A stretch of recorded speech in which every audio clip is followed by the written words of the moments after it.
Welcome to Right Side Broadcasting Network Live. I'm Robert McNeely. A big day of news really coming about with the press conference. President Trump, you might have caught that on the earlier end over the course of the last hour. What we'll have here is an African truce between two countries that battled for a long time.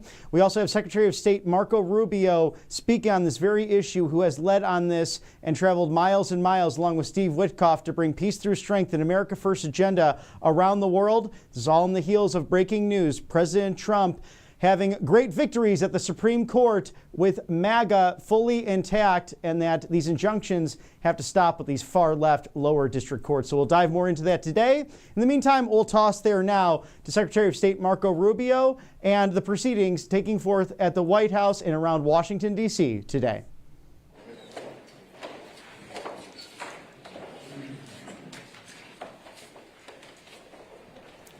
They ready? Please join me in welcoming Secretary Rubio, Foreign Minister Wagner, and Foreign Minister Nduhungirehe.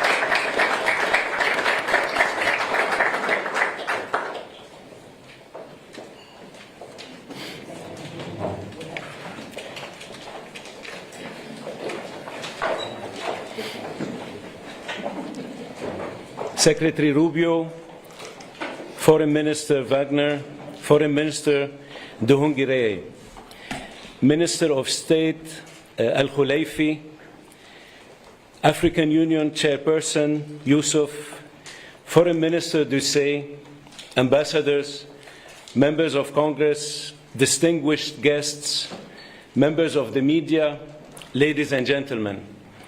Thank you for joining for the historic signing of a comprehensive peace agreement between the Democratic Republic of the Congo and the Republic of Rwanda. In a moment, Secretary Rubio and the foreign ministers of the DRC and Rwanda will sign an agreement that builds on the Declaration of Principles signed here on April 25th. With their signatures, the peace agreement will enter into force, bringing an end to a 30-year conflict and setting both countries and their people on a path towards peace and prosperity. This would not be possible without the leadership and vision of President Trump. He has made peace a priority of his administration, and we have taken up his call to find a peaceful resolution to this conflict. I would like to recognize the tireless work that both foreign ministers and their teams put into reaching this agreement. I would also like to recognize the partnership from the government of Qatar, who is driving towards a parallel agreement between the government of the DRC and the M23 armed group. In addition, I would like to acknowledge that the work done under the auspices of the African Union was critical for reaching this agreement. We look forward to coordinating with the AU chairperson and Togolese president, who is serving as the AU facilitator, to ensure implementation of the agreement. Finally, I would like to recognize the team here at the Department of State who facilitated the discussions and helped guide both sides towards this agreement. I will now turn to Secretary Rubio for opening remarks. Thank you, and I'm honored all of you are here today. I'm honored to be joined by my counterparts from the Democratic Republic of Congo and from Rwanda, and the hard work you both put in to make this happen. This was not easy. And there's still work to be done, obviously, in terms of implementation, but we're very honored you're both here, and it's been an honor to work with both of you. We have a lot of people to thank. Obviously, the great team here at the Department of State who did a great job, Mr. Boulos who did a phenomenal job, He's been on the job now about 10 weeks, and he's jumped all over this and really worked it hard, and you did a great job, and we are grateful to you for all of your work. Obviously, this could not have happened without such close friends and partners in the African Union and in Qatar, who we're working a lot lately with Qatar. We're doing a lot of things with you guys, and you've been very instrumental in the African Union. Without you, this couldn't have happened. I mean, you may put everybody together. I do want to recognize my what I say, former colleagues. It wasn't 6 months ago, I was still a senator, but they're here now, Senators Rounds and Risch. Senator Risch is the chairman of the Foreign Relations Committee and a very close friend of mine, and he's obviously watched this issue very closely. He's made it a priority. And Senator Rounds, who's been talking to me about this before I was even nominated to the position and even during the nomination process. And we have others who are not able to make it today that I also want to recognize, Senator Coons and Booker. There's been a lot of interest in this, and we're grateful to all of them. They were invited, but I guess you know, there's stuff going on in the Senate, as you know. And but we're grateful that both of you are here, and it's instrumental. This is you know, an important moment after 30 years of war. President Trump is a president of peace. He really does want peace. He prioritizes it above all else. We saw his intervention in the conflict between India and Pakistan. We saw his intervention most recently is a few days ago in a very dangerous war, right? A very dangerous war that could have really spiraled out of control, and his intervention made that possible. And there are other places that we want to see this, but we're very excited about this, and we can't wait to have the heads of state, the presidents of the respective countries here in Washington in a few weeks to finalize the complete protocol and agreement. But today is an important step in that direction, and we're grateful to be able to host it here at the Department of State. And just thinking, you know, we think sometimes about peace. It's not just about ending wars. It's about, and it's not just about saving lives. It's about allowing people to live. It's about allowing people to now have dreams and hopes for a better life, for prosperity, for economic opportunity, for family reunification, for all the things that make life worth living. Those things become impossible when there's war and when there's conflict. So we're grateful to have played the role we've played. We acknowledge and recognize there's still more work to be done. But we thank you all very much for being a part of this historic and important day. This is really why I wanted this job, or why I embraced this job so much, is moments like this. This is, in essence, the Department of State is really the Department of Peace.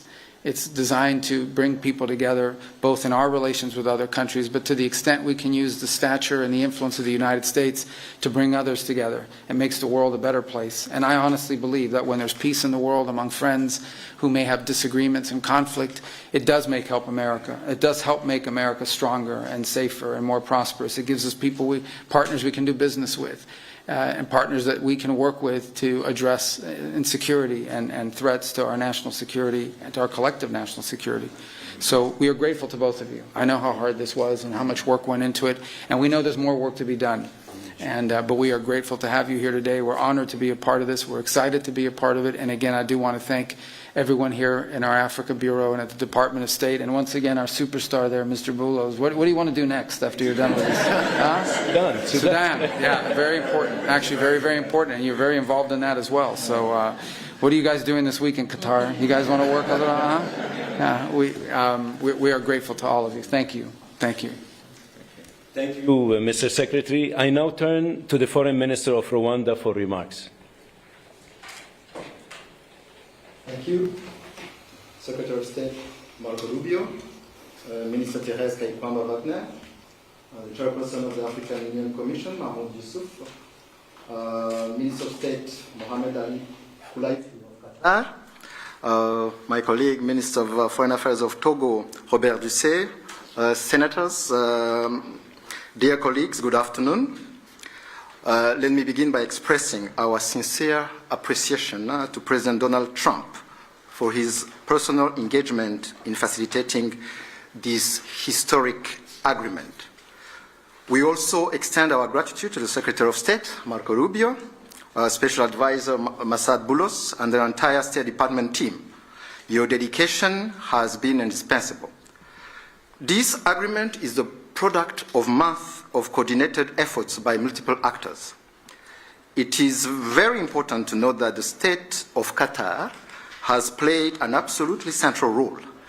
Indeed, the opening which led to today's agreement began in Doha. We will lend our full support in the weeks ahead to Qatar's mediation efforts led by Minister of State Mohamed Al Koulaifi to secure a peace agreement between the DRC government and the AFC M23. This process is already well underway. Today's agreement also builds on the African-led peace initiatives, which are ably led by the African Union facilitator, President Faure Gnassingbé of Togo. The heart of this peace agreement is the decision to establish a standing joint security coordination mechanism between DRC and Rwanda. The first order of business is to begin implementing of the concept of operations for the neutralization of the FDLR, to be accompanied by a lifting of Rwanda's defensive measures.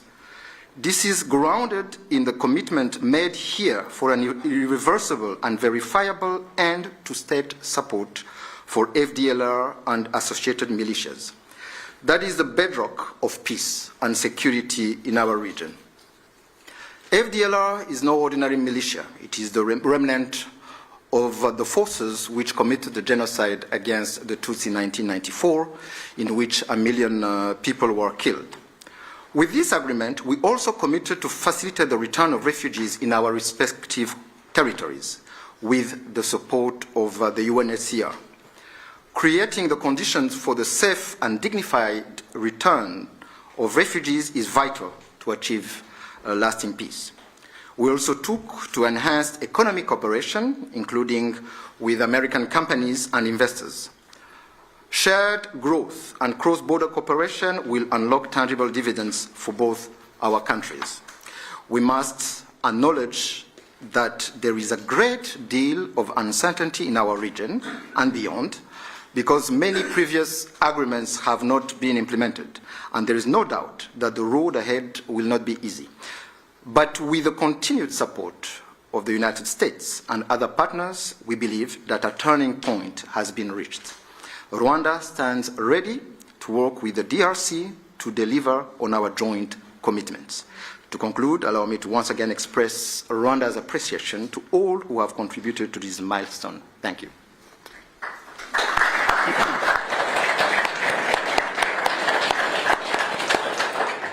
Thank you, Mr. Minister. I now turn to the Foreign Minister of the Democratic Republic of the Congo. Mr. Secretary of State, the Honorable Senator Marco Rubio, Dr. Massad Boulos, Senior Advisor for African Affairs, His Excellency Mr. Mahmoud Ali Yusuf, Chairperson of the African Union Commission, His Excellency Mr. Olivier Nduhungirehe, Minister of Foreign Affairs of the Republic of Rwanda, His Excellency Dr. Mohamed bin Abdulaziz Khulaifi, Minister of State at the Ministry of Foreign Affairs of the State of Qatar, His Excellency Mr. Robert Dussé, Minister of Foreign Affairs of the Republic of Togo, Senators, Excellencies, distinguished guests, and to all Congolese citizens following this movement, wherever you may be. 2 months ago in this very room, we signed a Declaration of Principles, a first tangible step to break with deadlock and chart a path towards peace. Today, that choice takes shape and sustained efforts have come to fruition. With this peace agreement, we open a new chapter, one that calls not only for commitment, but for the courage to see it through. By signing this agreement, we reaffirm a simple truth. Peace is a choice, but also responsibility, to respect international law, to uphold human rights, and to protect the sovereignty of states. Those who have suffered the most are watching. They are expecting this agreement to be respected, and we cannot fail them. This agreement builds on the efforts of many. First and foremost, we want to express our sincere gratitude to His Excellency President Donald J. Trump for his commitment to this peace process. His leadership kept this process focused and goal-oriented, and that from day one. This was further characterized by the quality and resolve of the entire U.S. team, illustrated by the critical support of Senator Rubio and Dr. Boulos. We salute His Excellency President Félix Antoine Tshisekedi Chilombo for choosing the harder path, a peace rooted in principle and in the dignity of our people. We thank President João Lourenço of Angola, facilitator of the Luanda process, for laying critical foundations. We are also grateful to the State of Qatar and to His Highness the Emir, whose leadership was instrumental in convening the first direct meeting between our two heads of states in March a courageous step that laid the groundwork for dialogue. Qatar has since facilitated further talks in Doha and remained a principled and steady partner throughout this peace effort. The African Union, through its chairperson and the appointed facilitator, His Excellency Faure Gnassingbé of Togo, have anchored this process in African ownership. Finally, we thank the negotiating team of both the DRC and Rwanda for their perseverance and devotion. This moment has been long in coming. It will not erase the pain, but it can begin to restore what conflict has robbed many women, men, and children of: safety, dignity, and a sense of future. For the Great Lakes region, it offers a rare chance to turn the page, not just with words, but with real change on the ground. Some wounds will heal, but they will never fully disappear.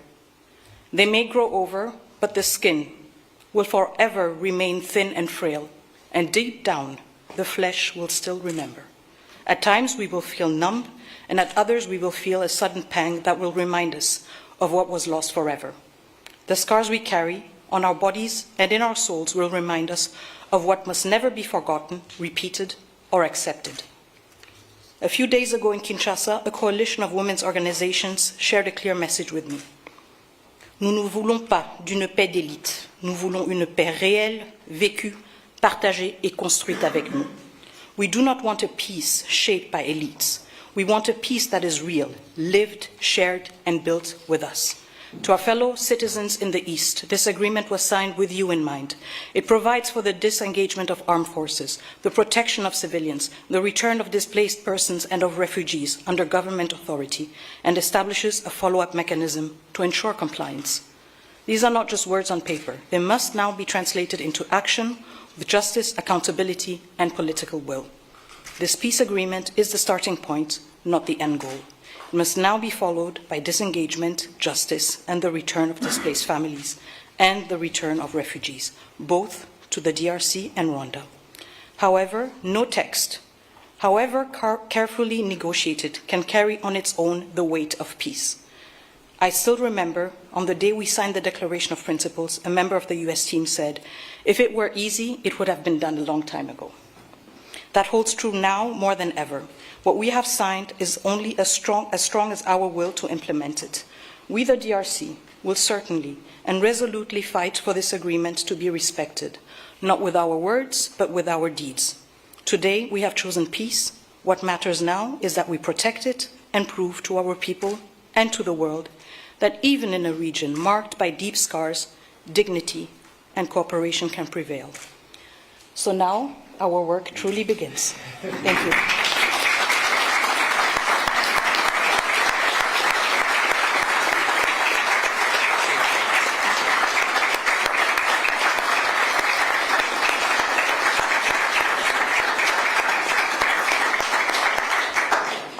Thank you, Madam Minister. It's now my honor to invite the parties to sign the peace agreement to be witnessed by Secretary Rubio.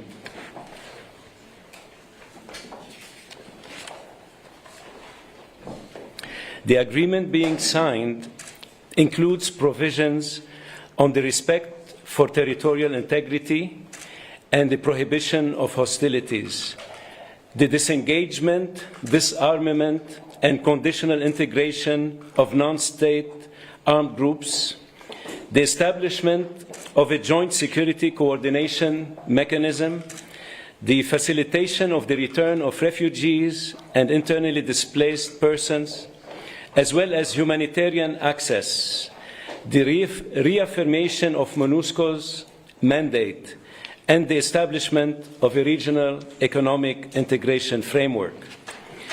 The agreement also includes an annex on the functioning of the Joint Security Coordination Mechanism and the full text of the concept of operations of the Harmonized Plan for the Neutralization of the FDLR and disengagement of forces / lifting of defensive measures by Rwanda, which was agreed to under the auspices of the Luanda process on October 31st, 2024, and adopted by the foreign ministers on November 25, 2024.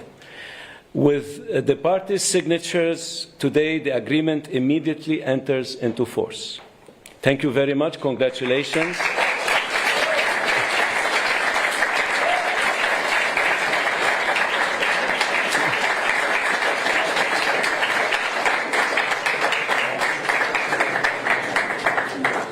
This concludes the proceedings.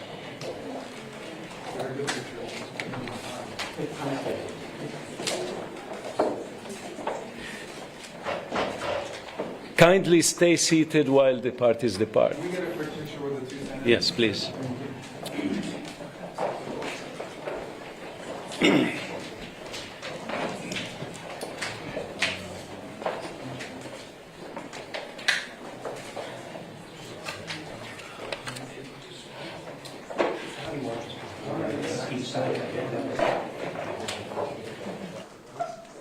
Okay, so on me. 1, 2, 3.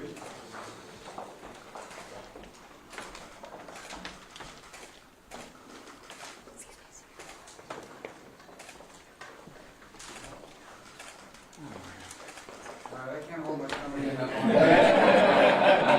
long. Okay.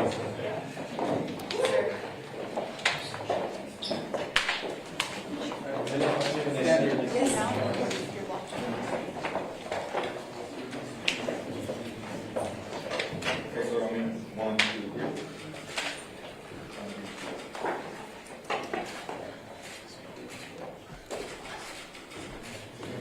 Can we get it now with the applicant?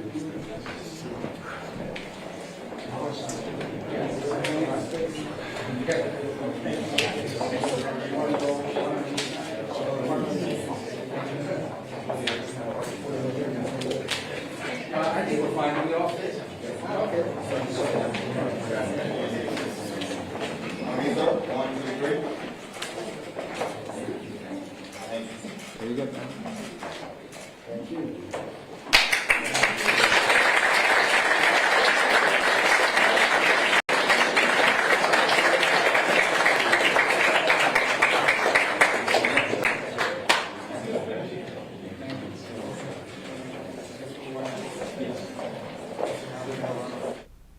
The 72nd Secretary of State Marco Rubio with the foreign ministers of the Republic of Rwanda and the Democratic Republic of the Congo agreeing to peace terms. This is something that was a fight for 30 plus years of guerrilla tribes and warring nations all coming to an end now.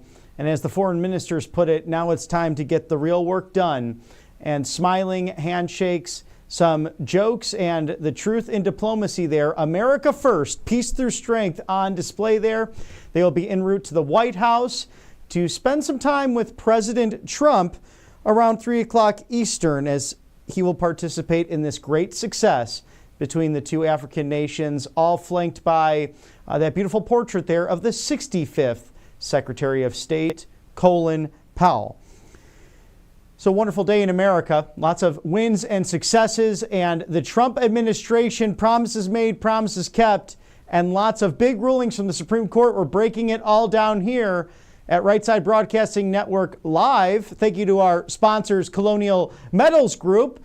Gold and silver, that is what you need now. It's not just a luxury, and with the Chinese Communist Party attempting an economic Pearl Harbor on the United States with manipulation of currency to try and buy up American primetime farmland around our bases, and the war games and the taunting and really the harassment of Taiwan, a dear friend of ours in the region, God knows what they'll do and how that will affect your IRA or 401k.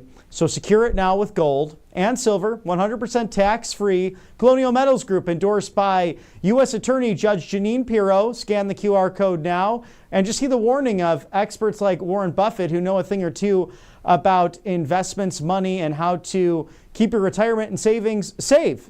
So you can protect it today, all of your wealth, with freegoldguide.com/RSBN. Receive that free gold guide for 2025. And then if you purchase anything through that no obligation gold guide, you will be entered to win $7,500 in free silver on the house on behalf of Colonial Metals Group, the best in the business. Scan the QR code now or visit freegoldguide.com/RSBN. Once you have your retirement and savings all figured out, make sure that that medicine cabinet is stocked. There is no one better online than allfamilypharmacy.com/RSBN. We know President Trump signing that executive order to bring down the cost of prescription medications. Well, they're not waiting at All Family Pharmacy. They're jumping right into it. And no insurance, there's no hassle. They want to cut through the bureaucracy, the red tape, and the conflict of interest, quite frankly, when some insurance companies own the pharmacies down the street and don't want you to have life-saving ivermectin, hydrochloroquine, methylene blue, mebendazole, NAD+, and over 200 essential medications and emergency medical kits, antibiotics included, that can get to your door within 24 hours of ordering. All of the doctors, nurses, pharmacists there at allfamilypharmacy.com/RSBN share the values of this wonderful network and care about you and simply want you to have access to what can save your life. So again, allfamilypharmacy.com/RSBN now through June 30th, 20% off. Code RSBN20, that's RSBN20. Over the broadcast today, we will have my interview with Michael Kunzler that was recorded. He is the co-founder of this organization, has been a guest on the show before, and really articulates why this is a go-to. Because you might have questions as to, why should I go with an online pharmacy? Why can't I just go down the street? Well, again, sometimes those insurance carriers don't want you to have access. And then, God forbid, there's a horrible storm in your life or literally outside, like we saw over the course of the last few months in the Carolinas, in Tennessee, Alabama, Georgia, and then all of a sudden you can't get out of your home to get those essential medications. So again, allfamilypharmacy.com/RSBN, code RSBN20. Scan the QR code now for 20% off through June 30th. And what a day of news it has been. So President Trump having many victories per the Supreme Court. And he stated on Truth Social that it's a giant win for the United States Supreme Court. Even the birthright citizenship hoax has been indirectly hit hard. And why this so-called supreme leader, the Ayatollah, this war-torn country of Iran, so blatantly and foolishly that he won the war in Israel. We know that there's fake news of the grandest scale in Iran with their state-run media, but even their foreign minister admitted that we were in deep trouble. And this is a long truth post, but the sanctions are biting. But no, instead I get hit with a statement of anger, hatred, and disgust, and immediately dropped all the work on sanction relief and more. Iran has to get back up to the world order flow, where things will get worse for them. They are always so angry, hostile, and unhappy, and look what it has gotten them, death all around them. They have no hope, and it will only get worse. I wish the leadership of Iran would realize you often have to get more with honey than you do with vinegar. Peace. You gotta love President Trump's Truth Social because there's so much facts and information in there, but also he lays it out for his adversaries, for our friends as well. As here stateside, so much developing, not only with what's happening with our foreign policy, but these big wins in the Supreme Court, as I was mentioning, that the birthright citizenship hoax has been hit indirectly very hard.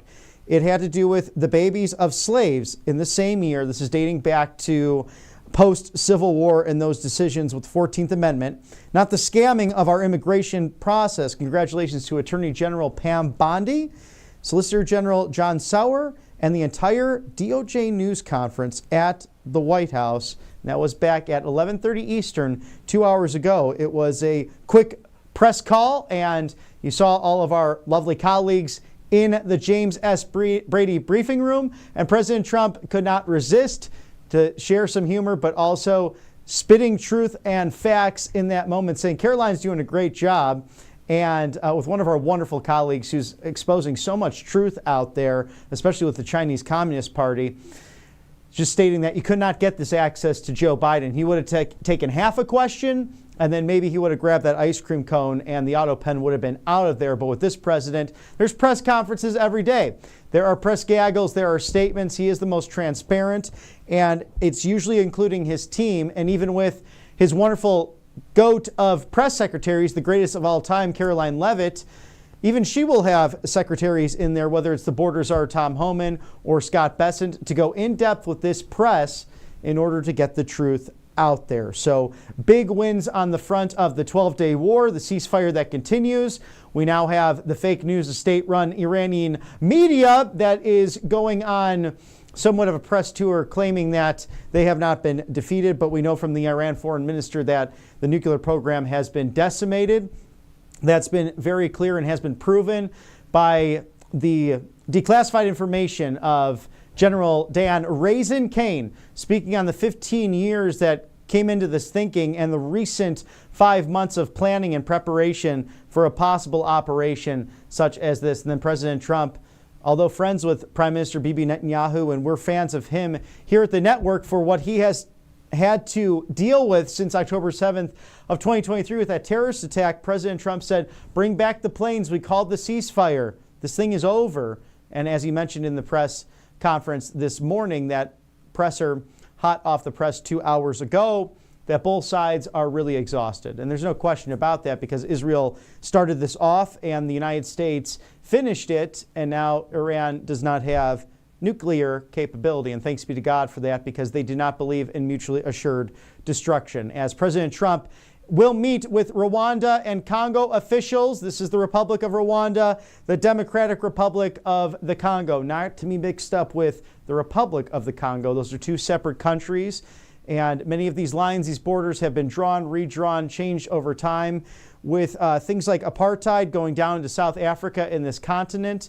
Also, racial struggles there, as President Trump was very clear with the South African president weeks ago that this is happening right here. This is a big movement in your country of far-left socialists who are killing Caucasian ranchers and farmers, and in turn will maybe starve the people because they would just rid themselves on an ethnic cleansing of the people who are doing the farming in the country. Does not make a lot of sense. And Retief Goosen, Ernie Els, two great golfers, South African Americans in their own right, dual citizenship, speaking directly to the power mantle of South Africa at the invitation of the President of the United States to bring peace to that wonderful, beautiful country. And we know from colonialization, whether the British, the French, there's been a lot of change over the years in the continent of Africa, the good, the bad, and the ugly. To have this moment between Rwanda and the Democratic Republic of the Congo, peace after 30 plus years of guerrilla fighting, generations, in fact, of different tribes that would go after one another. Foreign ministers both saying with Secretary of State Marco Rubio, we are starting the work now, boots on the ground, to get this done, and we will see as they go from the Secretary of State's Department of State in Washington, D.C. to the White House to meet with President Trump. So stay tuned for that in roughly 87 minutes from now. Scheduled, might be sooner, might be earlier, but stick with us here at Right Side Broadcasting Network. Our live desk bringing you everything thanks to our sponsors, angelpaste.com. Experience the miracle today. Christian-owned company. And they love veterans. In fact, they hire them, and they're based in Spring, Texas, in the Houston Metroplex, right off the Gulf of America in the Lone Star State. So try their miracle cream. You've seen me try it here at the network. It made my skin glowing and refreshed. It's good when it's dry outside. It's good when it's humid outside. Good year-round. So they have other options as well, which are also non-GMO, no chemicals. The Miracle Cream has vitamin B. The orange option has vitamin C with the immunity booster. Also a natural mosquito repellent and a facial spray for guys and gals to paint the town red. So experience the miracle today. Angelpaste.com. It's your go-to. You never want to go somewhere and see what are all these ingredients on here that I do not recognize and may not be good for me. Angelpaste.com. You don't have to worry about that. Visit the website today and see what they have to offer out of the Lone Star State of Texas off the Gulf of America. Thank you to angelpaste.com. And while you're at it for the weekend, perhaps there's a couple of great games, sporting events. Maybe you're going to see a local band. Why not trade on the most important events that you're actually viewing and that you're a fan of? Scan the QR code now, kalshi.com/RSBN. Trade on the most important events, make those bets all in a fun manner as we look towards the White House right now. In the North Lawn and the South Lawn have two big, beautiful flag poles. And what a great addition by the President of the United States for the people's house. Old Glory, may she forever fly. Calci.com/RSBN. Thank you for sponsoring us on the right side of history. And what a day of news it is for Friday. Fridays are fun because sometimes it's slow in the news cycle. Sometimes President Trump is traveling. Well, not today. It's a big day in Washington, D.C. And as he put it during the press conference, it's in a way a shame. He's glad Rwanda and the Democratic Republic of the Congo are visiting today in the nation's capital and the White House and the United States Department of State. But look at all these great rulings from the Supreme Court, with the giant win that has to be the United States Supreme Court call on birthright citizenship hoax. So this doesn't change the 14th Amendment and what came about after the Civil War, but it allows President Trump's agenda to move forward. It stops the injunction that have been held up in far left courts and district and circuit courts, where these attorneys would go there and put injunctions up against the administration, say somewhere in Timbuktu. No, of course, it was here in the United States, but in a far left jurisdiction, in a far left circuit. And then these unelected bureaucrats would hold this administration hostage. It's happened to other presidents as well, both Democrat and Republican, and it went against the mandate you put into place by your vote on November 5th. And it's been fun to just review somewhat today as I've been skimming over Federalist number 51 by James Madison. This talks about the structure of the government. It must furnish the proper checks and balances between the different departments, so it dives into that. There's Federalist 80 as well, the powers of the judiciary, written by Alexander Hamilton. If you were with us yesterday in the Voice of Reason, we were talking about Federalist number 70, and the proof is in the pudding with what our founders wanted for a judiciary that was very present, that would not usurp the authorities of the legislative and executive branches, but ask that age-old question, is it constitutional or not? Even by design, if you read Federalist number 80, the judiciary, the third article of the Constitution, was meant to be, in a sense, the weakest branch. Although co-equal, it was not meant to be unelected bureaucrats with, in some cases, lifetime appointments, usurping the authority of the executive. And that was made very clear with rulings today. So in addition to that, as you heard from Attorney General Pam Bondi, Deputy Attorney General Todd Blanche, the Supreme Court also upheld South Carolina's right to defund Planned Parenthood in a major pro-life win for the Palmetto State. Also some breaking news. The Supreme Court upholds a Texas law requiring age verification to watch pornography. So we have all of that developing, and we'll bring you any other big rulings that came out of the court today that will be of interest to you, the viewers, here at Right Side Broadcasting Network Live. Now, in the meantime, we're waiting for President Trump to meet with the foreign ministers of the Republic of Rwanda and the Democratic Republic of the Congo. They are en route from the United States Department of State with Secretary Marco Rubio, where that peace decree and treaty was just signed under the portrait of the 65th Secretary of State, Colin Powell, and now en route to the Oval Office for a beautiful time with the President of the United States, whose peace through strength, America First foreign policy has really been on full display, perhaps since Flag Day, when we celebrated in Washington, D.C., the 250th birthday of the United States Army. So a programming note today as well. You will be in store for yours truly, having interviewed Michael Kunzler of All Family Pharmacy, the co-founder, and just why this is so important to have you and your family ready to go with the medicine cabinet nice and stocked, because you don't want to face those storms in life without life-saving medications. So we will be going to that over the course of the broadcast today, and might even have some other special guests in store for you. But a big news day here at the network, TGIF. Thank God it's Friday.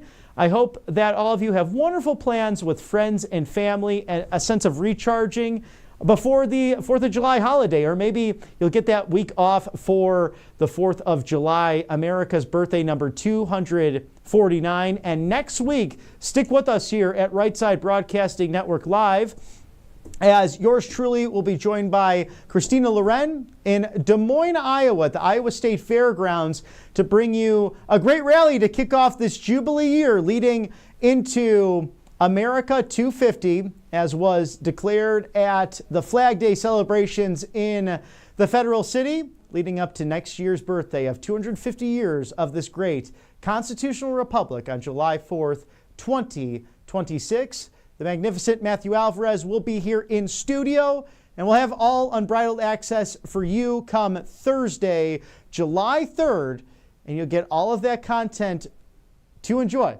right before you celebrate the big, beautiful 4th of July. It is one of my favorite, if not my favorite, holidays.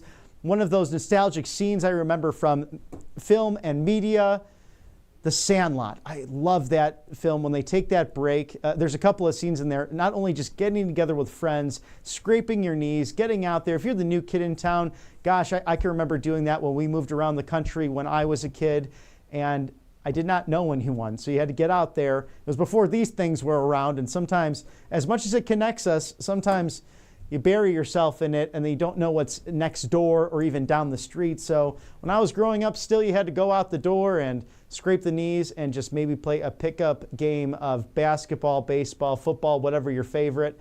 And that movie showcases not only that hysterical pool scene when it's too hot outside to play baseball, so they go after the beautiful lifeguard, Wendy Peppercorn. What a group of goofballs back then, the 1950s. But that 4th of July scene is nostalgic, isn't it? It's the one night game of the year, because think about that. The Diamonds did not necessarily have lights in the fields. Even the great Wrigley Field did not have lights until 1988. And it was on 8/8/88, as Harry Carey put it. That's the date of the first lights, first night game at Wrigley Field. And for those boys in 1950 in the Sandlot, that was the case for them. That was the only time they get enough light to play baseball under the pageantry, the magnificence of the fireworks display that we will see this holiday and the holiday leading up to 250 years of this great country. So much happening over the course of the last couple weeks. Today, the big news, President Trump meeting with Rwanda and Congo officials. That will be at the White House, roughly scheduled for an hour and 15 minutes from now. But you never know. This president likes to be transparent. He went out there this morning with an earlier press conference that was not on the schedule until roughly minutes before he came out. And great to hear from President Trump on all of the enormous successes today regarding the Supreme Court rulings. This is on injunctions. The Supreme Court ruling that unconstitutional for these district and circuit court judges to usurp the authority of Article 2 powers of the President of the United States and the executive branch of this country. Again, read Federalist number 80, penned by Alexander Hamilton. It dives deep into those theories from the foundation of the country in 1788 when he wrote those immortal words. And also this big pro-life ruling in South Carolina that the court is upheld there in the Palmetto State regarding defunding Planned Parenthood. And Texas, there will be an age requirement to view pornography. So that all upheld by the United States Supreme Court in groundbreaking rulings.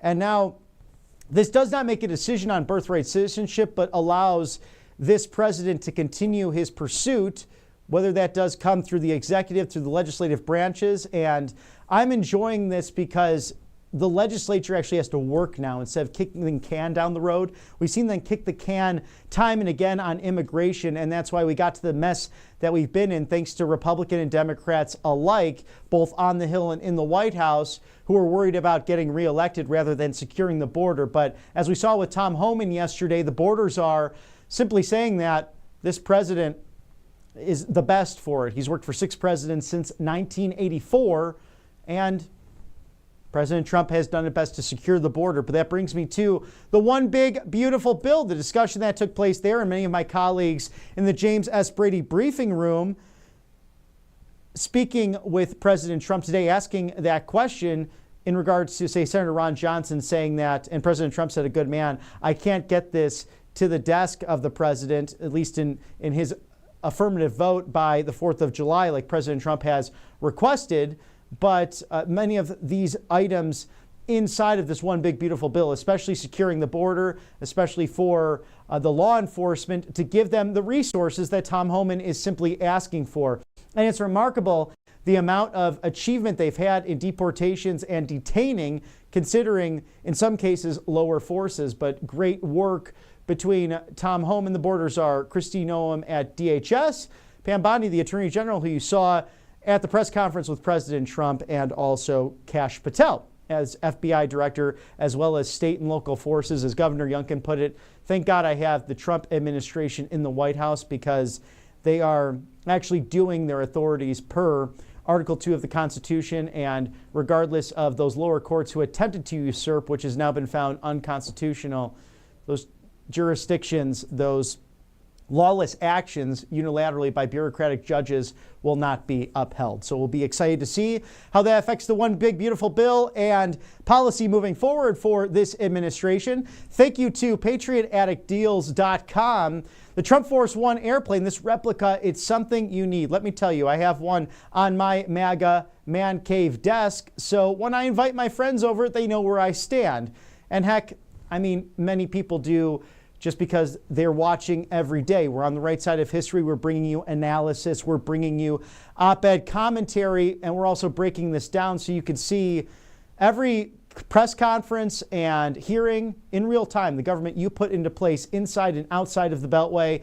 But what a memorable item to remember the 2024 and 2016 campaigns with Trump Force One, the replica airplane. That beautiful plane is sitting at PBI right now, waiting to be used, just resting and relaxing. It went coast to coast, and really it's been all over the world. President Trump building his beautiful, iconic Trump organization, the finest in real estate, in golf, and hospitality, and a campaign plane unlike any other. So Patriot Addict Deals will give you this limited time code RSBN20, 20% off today.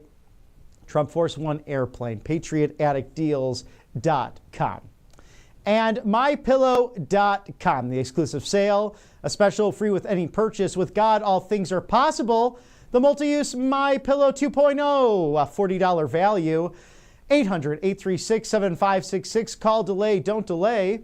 Or call today, don't delay, because you want this in the good old US of A. You got to have a good night's rest. Mike Lindell leading the way on that. Support his efforts in the great state of Minnesota. And RSBN by shopping now. MyPillow.com/RSBN. Thank you, sir, for your defense of the First Amendment, freedom of speech, and election integrity. Maybe he'll be governor of Minnesota one day. We'll see what happens. But we know he brings the high quality, best products, all made in America, so you can have a good night's rest and therefore have a great day with your friends and family, even at the workplace. Free with any purchase now. With God, all things are possible. The multi-use MyPillow 2.0. Thank you to Mike Lindell. MyPillow.com/RSBN. And we have, I believe, some playback videos. Mr. Director, if any of those are ready, that would be fun to play regarding yesterday's press conference. In case you missed it, the one big, beautiful bill. An amazing time. Great to see so many patriots in the East Room yesterday at the White House, detailing how important this bill is right now. Now we have some breaking news with that as well. The parliamentarian removing Second Amendment rights within the context of that bill. The parliamentarian has some of these authorities that they can actually remove these pieces. It's designed so that the minority party can have some, let's say, influence or power with the majority party in context of that. Most votes going to needing 60 votes to get past that threshold. We did not see that with the reconciliation package from the House. Of course, that was a 215 to 214 vote. Republicans over Democrats, with the exception of the Rhino, Thomas Massie, who seems to be against President Trump and MAGA, regardless of where the common sense principles stand. But now it sits in the Senate. That issue coming up, and that I'm sure will create more discussion amongst United States senators in order to get this bill to the table for President Trump as he's requested by the 4th of July. But we have that video ready for you. Yesterday at the White House, the Big Beautiful Bill event in the East Room. This bill will also be the single most important piece of border legislation ever to cross the floor of Congress. We will hire 3,000 new Border Patrol officers and 10,000 new ICE agents. And these people are great. I tell you what, I got to know a lot of them. And we have tremendous representation. They've been for me from day one. In fact, I shouldn't say this, but they endorsed me when I first ran, almost at the beginning.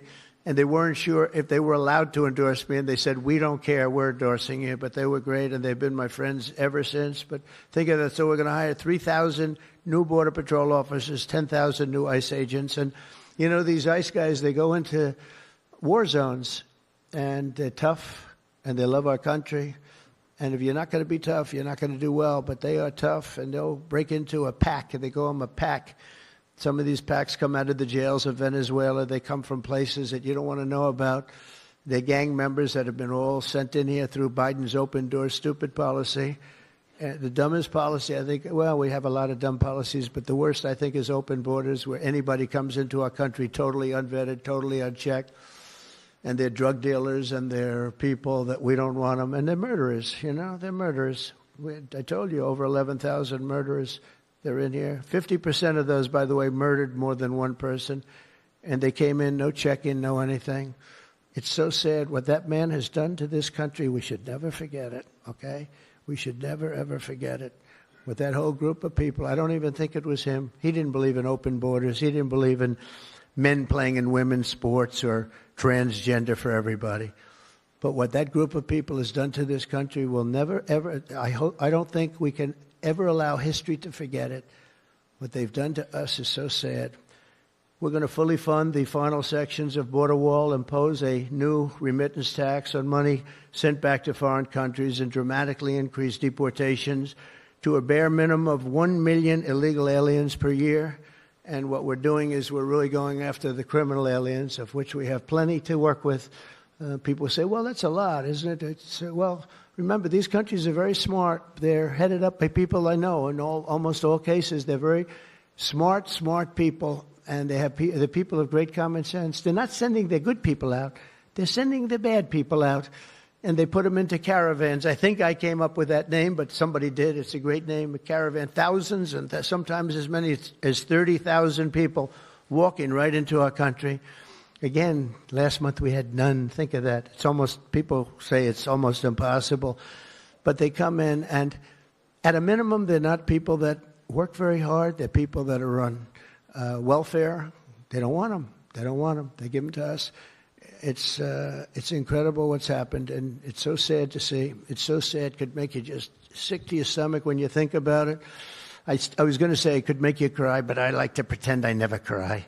I don't want to be a crier, but it makes you sick to think of what they did. What they did to us is just sick. And guys, if we didn't have a Tom Homan, and if we didn't have some of the guys that we have working so hard and dangerously, the country wouldn't stand a chance. But we're getting them out, not as fast as they came in, because they came in and you'd see hundreds of thousands pour into our country in a day. But we're getting them out.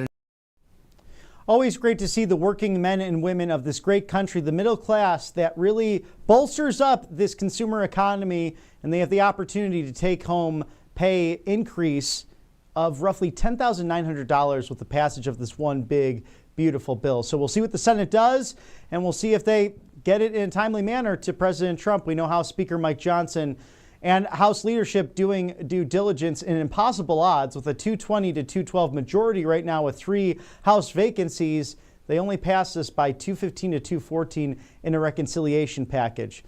I believe House Speaker Mike Johnson will go down as one of the finest, best speakers in American history. We already know President Trump, one of the legends in the making, and we still have through January 20th, 2029. Thank God for that, as he continues to push for peace through strength, meeting with Rwanda and Congo officials. That will be upcoming, scheduled an hour from now. Stick with us here at Right Side Broadcasting Network Live. If you like what we're seeing or what you're seeing with this live desk, feel free to donate I'm not one to ask for money, but I do appreciate if you could put dollars into this great citizen journalist outlet. It's the new media. We've been there with you right by your side for a decade, covering all of the rallies. We still do that. We're also a live desk, bringing you all of this unbridled access and coverage to your government, your 47th president, the 50th vice president, and the 119th Congress. Support Right Side Broadcasting Network, rsbnetwork.com/donate, or text to a new number, 855-575-7888. That's 855-575-7888, rsbnetwork.com/donate. $2, $20, $200, $2,000, whatever it is. We appreciate it because it keeps us going to ensure that you have a voice and access to everything inside and outside of the Beltway. And if you wish to opine, feedback at rsbn.tv, a great way to stay in touch with us. We read everything, the good, the bad, and the ugly, and we love to hear from you. As President Trump has just truthed out minutes ago that we have just been informed that Canada, a very difficult country to trade with, including the fact they have charged our farmers as much as 400% tariffs for years on dairy products, has just announced that they are putting a digital services tax on our American technology companies, which is a direct and blatant attack on our country. They are obviously copying the European Union, which has done the same thing and is currently under discussion with us also based on the egregious tax. We are hereby terminating all discussions on trade with Canada effective immediately. We will let Canada know that the tariffs they will be paying to do business with us, the United States of America, within the next 7-day period. Thank you for your attention to this matter. Man, this is a nonstop news day here on Friday. As you're getting all America First updates and exclusive offers at rsbnetwork.com/newsletter.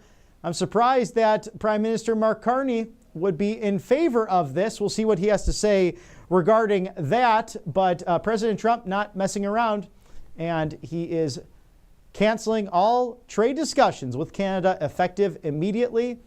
Hey, maybe they'll become the 51st state sooner than anticipated, as we thank our sponsors here on the right side of history, allfamilypharmacy.com. Hey, there's tariffs, right? You just saw it. All these negotiations between friends and foe. There's a 12-day war that just took place that President Trump made sure a ceasefire would happen after that swift and historic strike by B-2 bombers going undetected. Also, the Tomahawk missiles. So all of this happening, plus there's a COVID strain that's out there, and we've seen the wild weather in the last 6 months to a year. So pay less for your prescription medications because you don't know what might be out there, and stock your medicine cabinet for crying out loud. Get 20% off now with code RSBN20.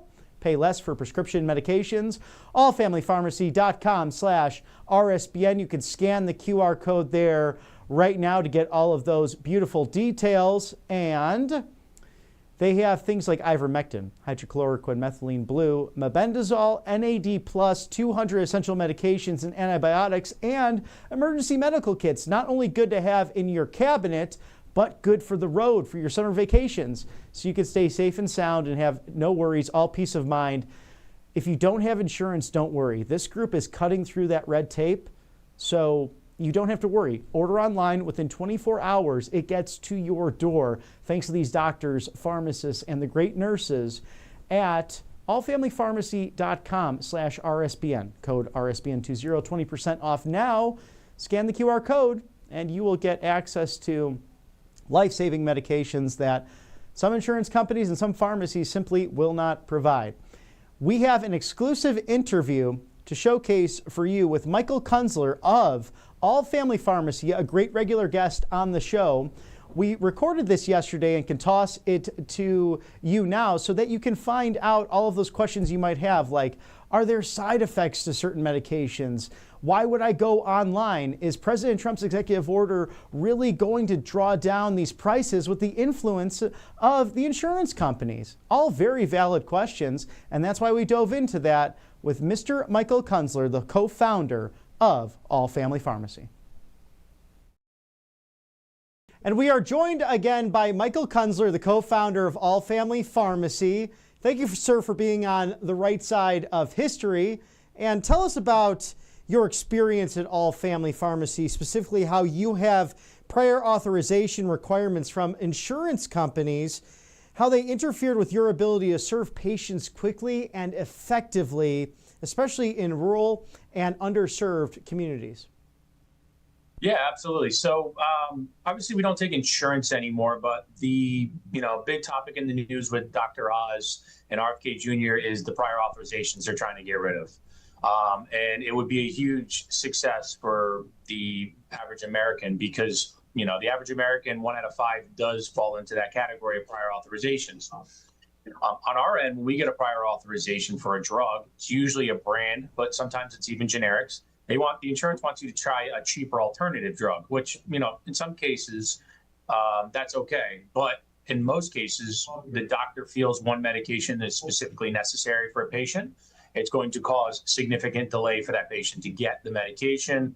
We then have to pass that on to the doctor, get the doctor to do the prior auth, and they don't like doing it because they spend a ton of hours and time. So it actually ends up becoming a mess. It bogs down the pharmacy, it bogs down the doctor's offices, and the only one that suffers realistically is the patient because they don't get the drug they want. Those are one of the top 5 reasons why we don't take insurance anymore. You come to us, you pay cash, but you get the drug you want. It's pretty simple. And Dr. Oz, as you mentioned, is working on this specifically with RFK Jr. So do you think that insurance companies are overstepping their boundaries between the doctor-patient relationship and between pharmacists who are simply just trying to get these life-saving medications to their clients? Absolutely. Absolutely. The one thing that I believe is nobody should get in the way of a doctor-patient relationship. Nobody, not the government, not the insurance, not a family member. That decision comes from the doctor and is approved by the patient, right? Nobody should overstep their boundaries in that case. Here at the pharmacy level, we don't overstep those boundaries. If we have questions, we contact the physician directly. If we have concerns, we would contact the physician directly. We, as a pharmacy, do not want to touch what they do in that private conversation with themselves. It's a HIPAA regulation. It's private information. Patients deserve that privacy, and they don't have it anymore because insurance is jumping in the way. The government is jumping in the way. It's a sad thing to watch Americans have to go through on a daily basis now. It truly is. All Family Pharmacy is really the one online pharmacy that is trying to solve this problem and really getting that corporate interference out of healthcare, out of urgent care, out of the pharmacy level so that you can bypass this, because in some cases insurance want to block you from having specific medications and then you pay directly. So it makes a lot of sense. But how are patients able to choose you and get the freedom they want so that they don't have to fear that corporate interference that they find in so many other areas of life? Yeah, so we're always going to encourage the patient to have a primary care physician, cardiologist, specialist, what they need for their everyday health, right? They are always going to need that doctor there. But again, they come to us for preventative measures. They come to us for specific off-label or repurposed drugs. They come to us for a numerous amount of reasons, but they're still going to need their primary physician. We're going to need some of that health information, obviously, to accurately determine the medication safe and effective, to determine allergies, to determine the medication we're going to give them is going to help them and not hurt them. So we're always going to encourage that. But at the same time, we're here as a pharmacy, and then we provide the doctor as well, to get the patient medications they like to try, get patients the medications that they think would be best fit for them, or to get, an antibiotic for flu season, to get Tamiflu on hand for flu season. I bet you 65, 70% of patients out there can go to their doctor right now and say, hey, I just want a 1 unit dose of, or 1 5-day regimen of Tamiflu come flu season, just in case, to have in my cabinet. The doctor's going to say, no, when you get the flu, you come and see me. And you specialize in off-label brands and repurposed medications that other insurance companies might, again, try to prevent their patients from obtaining, but they're often backed by evidence and critical judgment, are they not? I mean, sometimes people are worried about taking the right to try, if you will, just as President Trump has led the way on this. Yeah, we love that he's really, really geared on jumping into the right to try. When you have no other options, you should have the ability to right to try. It should take away all liability from any provider, whether it's a doctor, a hospital, or a pharmacy. It doesn't matter. They should have that ability as the right to try. And they should have that ability even before, palliative care or when it's their last decision. So we believe that here at the pharmacy level. We work directly with patients on how to take off-label or repurposed medications safely and effectively. We try to guide them in the right direction, as well as the physicians we work with try to guide them in the right direction. So we're trying to put everything in place to make sure that you're knowledgeable about the medication you're taking, you're knowledgeable about the side effects, and then you're knowledgeable about, daily lifestyle while taking the medication. And those are the important facts that we want to give you. Now, ivermectin, that became a lightning rod during the pandemic, and many Americans still see the value of those off labels, as you were just describing, Michael. But does All Family Pharmacy help guide patients directly towards ivermectin or other medications that reflect your commitment to that medical freedom, the choice that should be in our healthcare without this interference that we see from third parties? Yeah, we're going to guide you in what we feel is, or the physician feels is the best available medication that you need. For instance, a lot of patients are taking ivermectin and some other medications off-label use or repurposed drugs for, certain things like cancer and COVID. The biggest thing right now is the cancer protocol. And we're not out there to advertise and tell you to take it. We're there to help you if you need it, help you if you want it. We don't want to force anything upon anybody. We want you to make that decision yourself. We encourage you to do your own research. We'll help guide you to find the research. We'll help you find a health coach if you need it.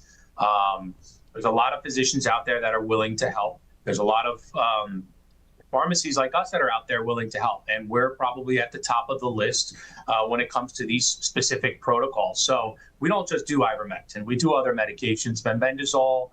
The new popular one is the methylene blue. Methylene blue has been huge in the instance for neuroprotective properties, cognitive effects. This is something RFK Jr. is pushing, and, we want to help people get the knowledge that they could use for the off-label use, which we're now getting more and more data as we grow, seeing that we're seeing some success in certain areas. Now, for patients that have lost their faith in the healthcare system in America, how can All Family Pharmacy help them specifically with online ordering options and their overall health? And are there any new products or services that are out there that support the mission of being informed, like you just said, with methylene blue? Very exciting. I don't think a lot of people know about it. On top of simply getting the exercise and the fresh air they need on a daily basis, that might help their mental health. Yeah, mental health is big right now. And it's always going to be a big topic moving forward. We have so many new drugs like the methylene blue and the NAD+, which we're big fans of for the cognitive support, the cellular support. The methylene blue, even off-label use, has some sort of cancer support, right? It helps keep the cells alive.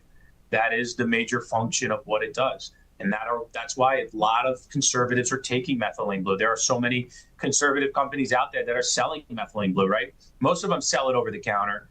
Nothing against over-the-counter vitamins, supplements. We sell prescription strength, USP grade methylene blue. It's compounded here in the pharmacy. It's overwashed by a pharmacist. Everything we do is safe and effective. And we guide you on how to take higher doses. Patients aren't just taking 10 milligrams. They're taking 30, 50, 70 based on, their weight for these more in-depth cognitive effects and neuroprotective properties that it has. So there's a lot of medications we're starting to add to the website that are even bigger and better. We're really keen on getting everybody's maintenance meds that they use for their overall lifestyle at a very, very aggressive price. As we know, we sell blood pressure, we sell cholesterol, stuff that people take on a daily basis. We sell it in 3 months supply, 6 months, and a year. That also helps mental health, right? You have a peace of mind that you have the medication that you're on for the rest of your life in your cabinet, a year's worth. So you don't have to worry too much about going to the pharmacy. You don't have to worry about your insurance covering it.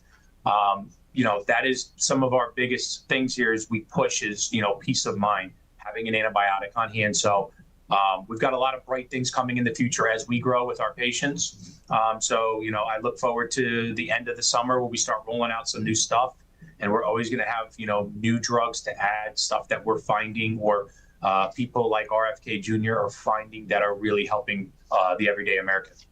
And everyone can find right now for a limited time, actually 20% off their entire order with code RSBN20 at allfamilypharmacy.com/RSBN. Michael, actually a personal question for you. What inspired you to be the co-founder of this wonderful organization? And are there any side effects to this medication? I know methylene blue has sometimes the urinating of the blue color, but still, again, fighting those cancer cells, it's really second to none when it comes to your overall health. Yeah, the methylene blue headache is another one. Obviously, the urination discoloration is one. Ivermectin, upset stomach, dizziness.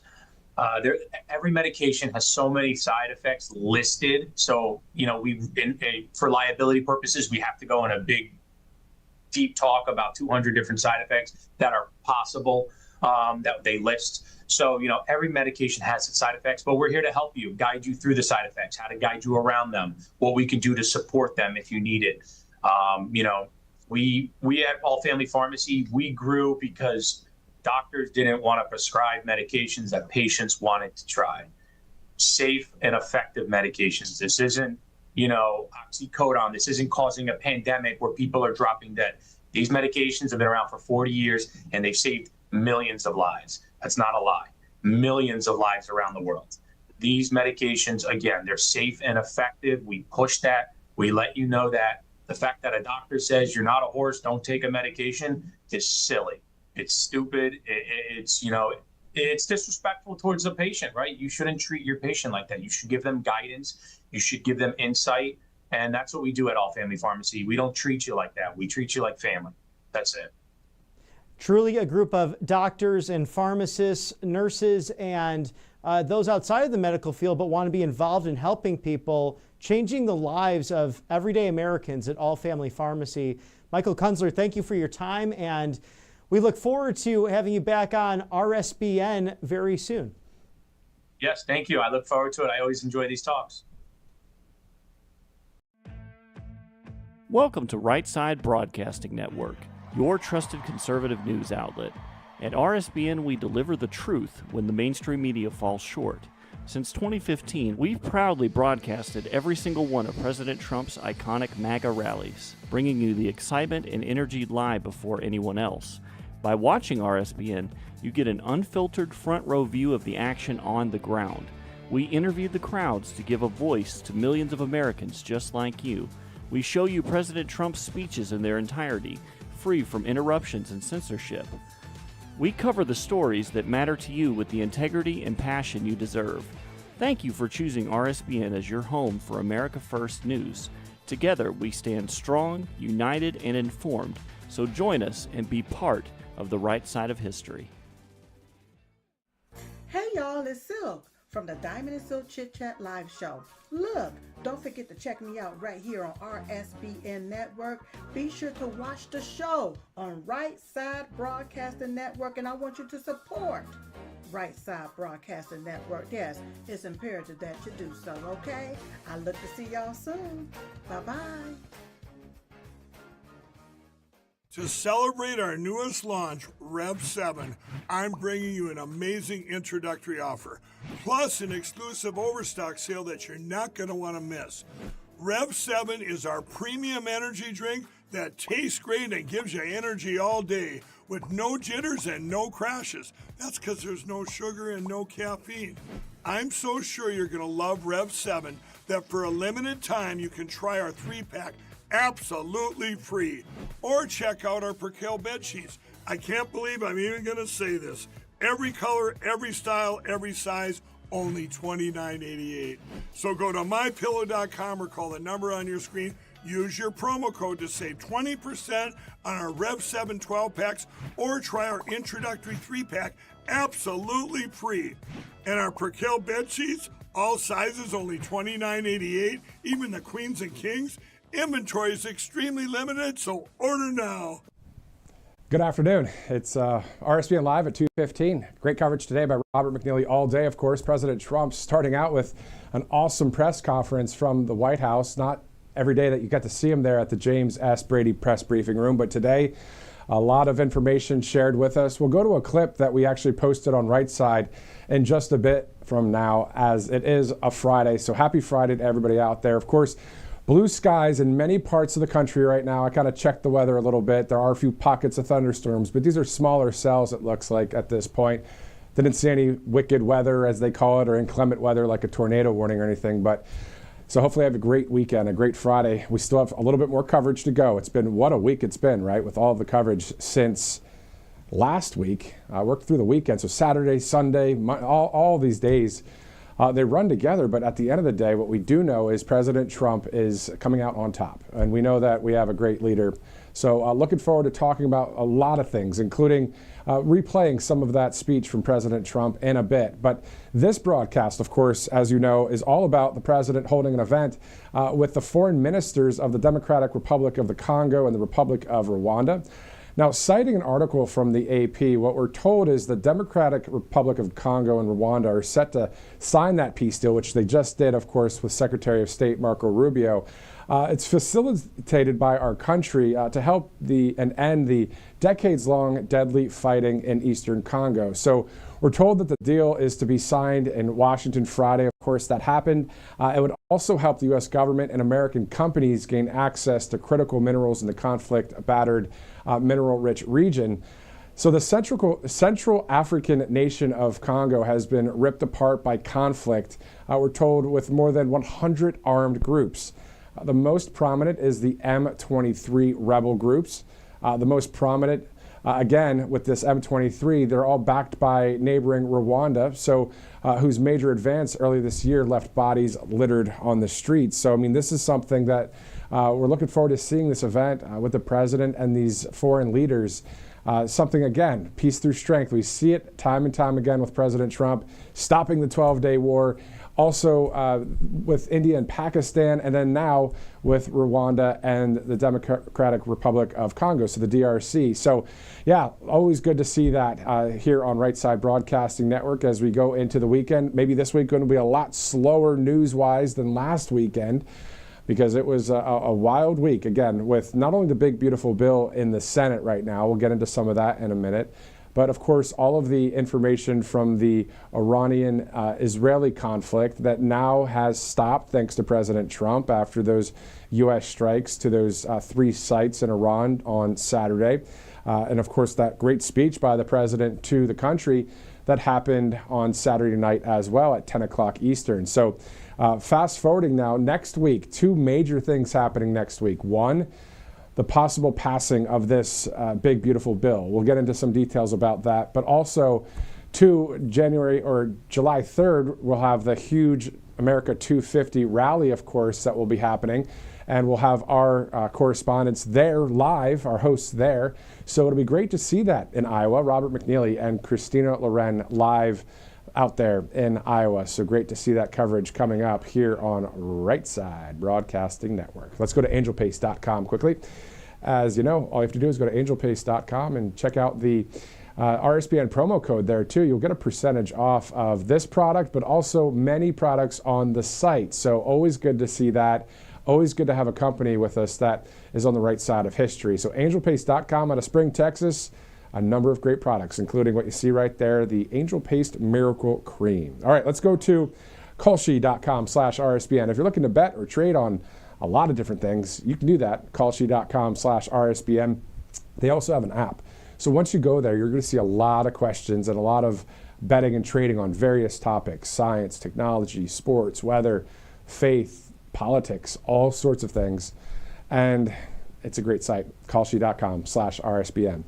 All right, let's go to a couple of the videos from the White House as it looks a little bit cloudy there in D.C. Of course, it looks like a storm cell passing through that whole area there, but not really cloudy in the hearts and minds of our country when it comes to the majority of America. As we know, we have someone that is leading the way that is on the right side of history. So today, handling the press like a pro and a champ like he does. It makes me think of UFC. He goes in there and everybody's cheering for him, but then you still have to fight. And, you know, he received some questions there. Wasn't anything combative, which was nice to see for once.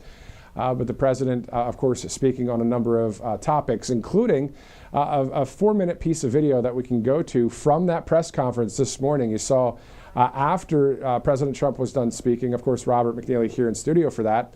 Here is some of the sound bites from President Trump.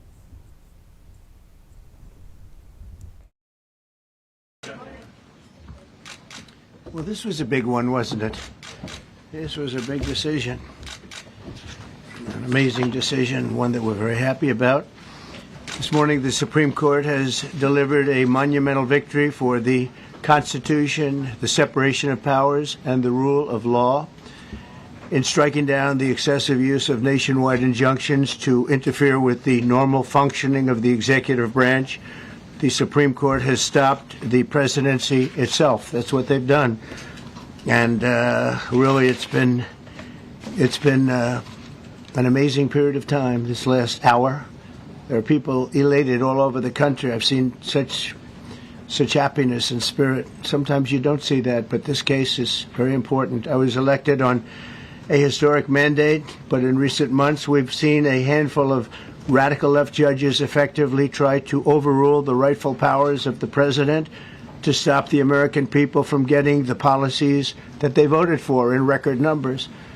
It was a grave threat to democracy, frankly, and instead of merely ruling on the immediate cases before them, these judges have attempted to dictate the law for the entire nation.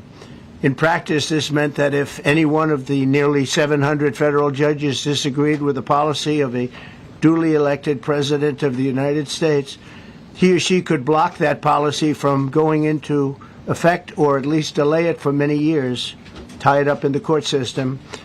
This was a colossal abuse of power which never occurred in American history prior to recent decades, and we've been hit with more nationwide injunctions than were issued in the entire 20th century together. Think of it, more than the entire 20th century. Me.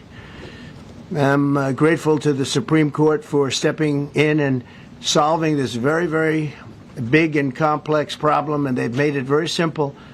I want to thank Justice Barrett, who wrote the opinion brilliantly, as well as Chief Justice Roberts, and Justices Alito, Gorsuch, Kavanaugh, and Thomas. Great people. Thanks for this decision, and thanks to this decision, we can now promptly file to proceed with numerous policies that have been wrongly enjoined on a nationwide basis. And some of the cases we're talking about would be ending birthright citizenship, which now comes to the fore. That was meant for the babies of slaves. It wasn't meant for people trying to scam the system and come into the country on a vacation. This was, in fact, it was the same date, the exact same date, the end of the Civil War. It was meant for the babies of slaves, and it's so clean and so obvious. But this lets us go there and finally win that case, because hundreds of thousands of people are pouring into our country under birthright citizenship, and it wasn't meant for that reason. It was meant for the babies of slaves. So thanks to this decision, we can now promptly file to proceed with these numerous policies and those that have been wrongly enjoined on a nationwide basis, including birthright citizenship, ending sanctuary city funding, suspending refugee resettlement, freezing unnecessary funding, stopping federal taxpayers from paying for transgender surgeries, and numerous other priorities of the American people. We have so many of them. I have a whole list. I'm not going to bore you, and I'm going to have Pam get up and say a few words, but there's really, she can talk as long as she wants, because this is a very important decision. This is a decision that covers a tremendous amount of territory. But I want to just thank again the Supreme Court for this ruling. It's a giant. It's a giant. And they should be very proud, and our country should be very proud of the Supreme Court today. And with that, I'd like you to listen to the words of Pam Bondi. She's an incredible attorney general. We're very proud of her. And as you know, Todd Blanche is with us, and we have so many others that worked on this case and other cases. And I think they're doing a great job. Pam, please say a few words. Okay, so that from the president earlier today. If you missed any of that coverage, of course, you can watch it right here on Right Side Broadcasting Network. So many places to rewatch various coverage here on the network. So thanks so much for doing so today. A lot of numbers earlier today. It was awesome to see the amount of people watching and still watching, on replay, the event that happened earlier today. Of course, we're awaiting the meeting there at 3 o'clock at the White House between the leaders of the DRC, the Democratic Republic of Congo, and also the Rwandans. So both leaders plus President Trump. This event, great to watch, coming up here in just a bit from now. Let's go to a couple sponsors before we continue some commentary and go to some videos and talk about some things that we're seeing there with the big, beautiful bill, of course.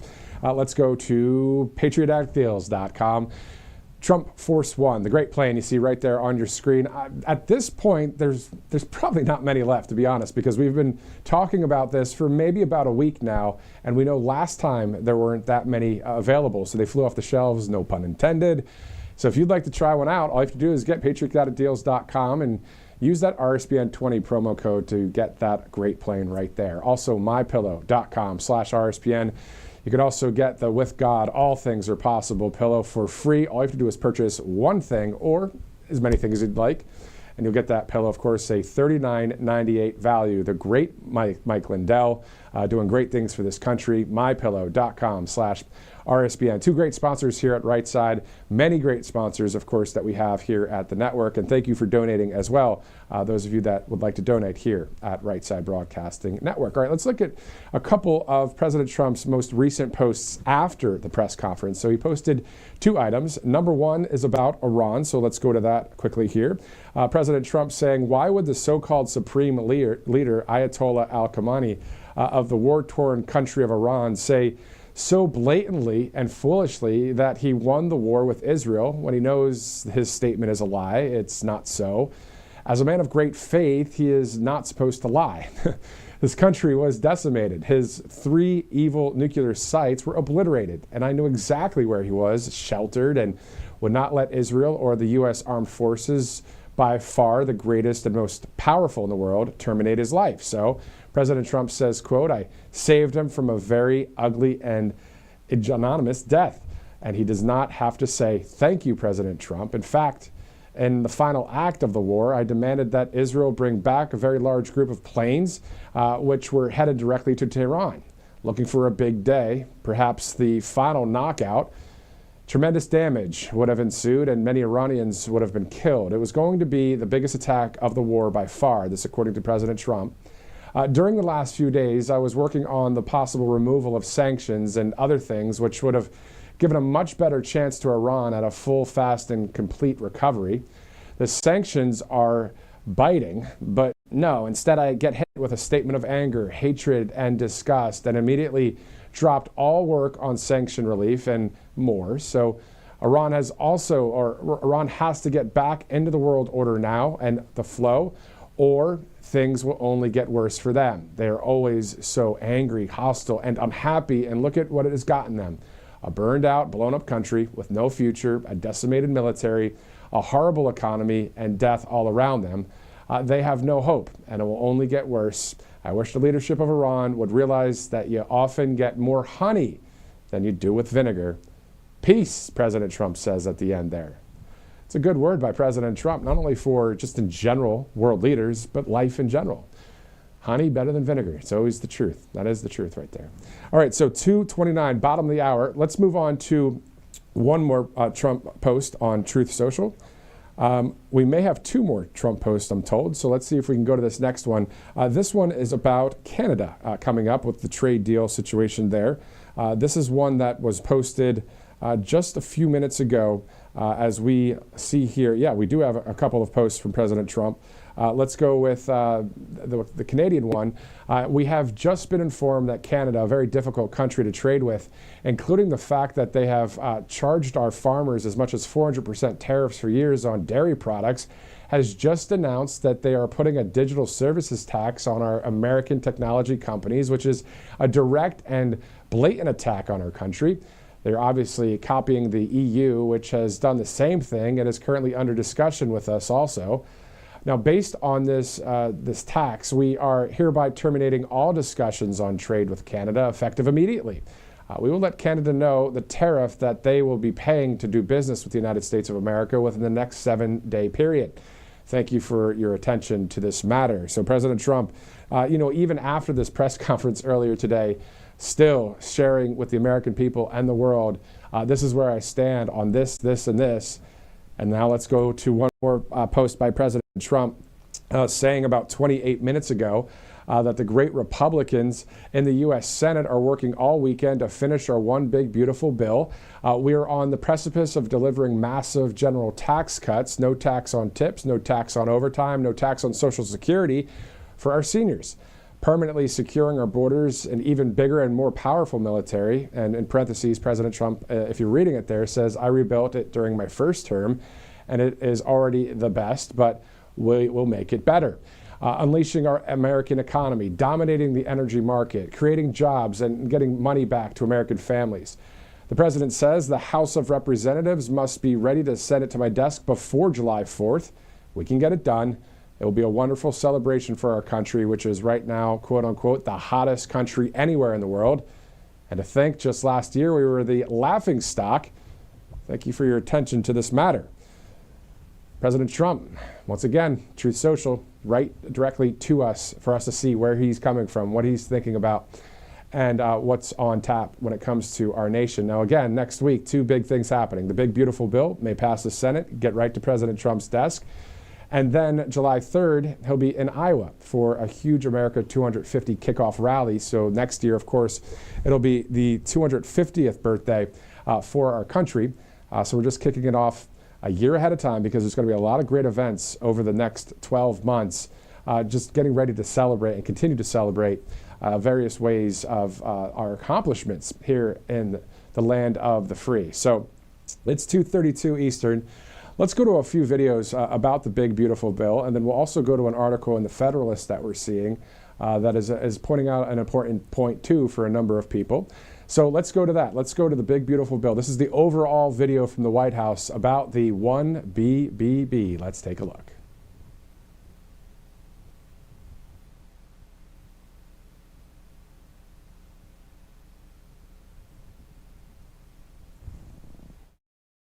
Thank you all for being here to support one of the most important pieces of legislation in the history of our country, the one big, beautiful bill to secure our borders, turbocharge our economy, and bring back the American dream. This is the ultimate codification of our agenda to very simply make America great again. Today I signed this bill into law. Almost every major promise made in the 2024 campaign already will have become a promise kept.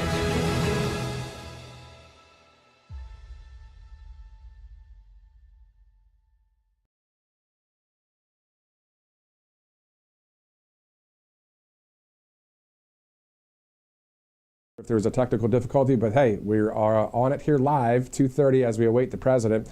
I want to read a quote from the Federalist talking about a highlight when it comes to a provision to the BBB. So according to the Federalist, the Republican-led effort to remove suppressors and short-barrel rifles from the National Firearms Act faced a new obstacle today when the Senate parliamentarian reportedly recommended nixing the provision for allegedly violating budget reconciliation rules. The Senate GOP must now decide if it will use its overrule power to preserve the deregulation of popular hearing protection devices and protect the Second Amendment rights of its constituents. So that from the Federalists, that's one thing that people are talking about within the Second Amendment community as well, which is the majority of the country, of course, because it's part of the Constitution. So we'll see what will happen there. Will the Senate overrule the parliamentarian on those types of issues? We will see, and we'll monitor that. In the meantime, back to the big, beautiful bill, continuing some of that commentary. We saw the president just the other day and actually today post something about aviation. I mean, obviously we need an aviation overhaul, and we can get that through this big, beautiful bill. So let's take a look at that video from the President of the United States.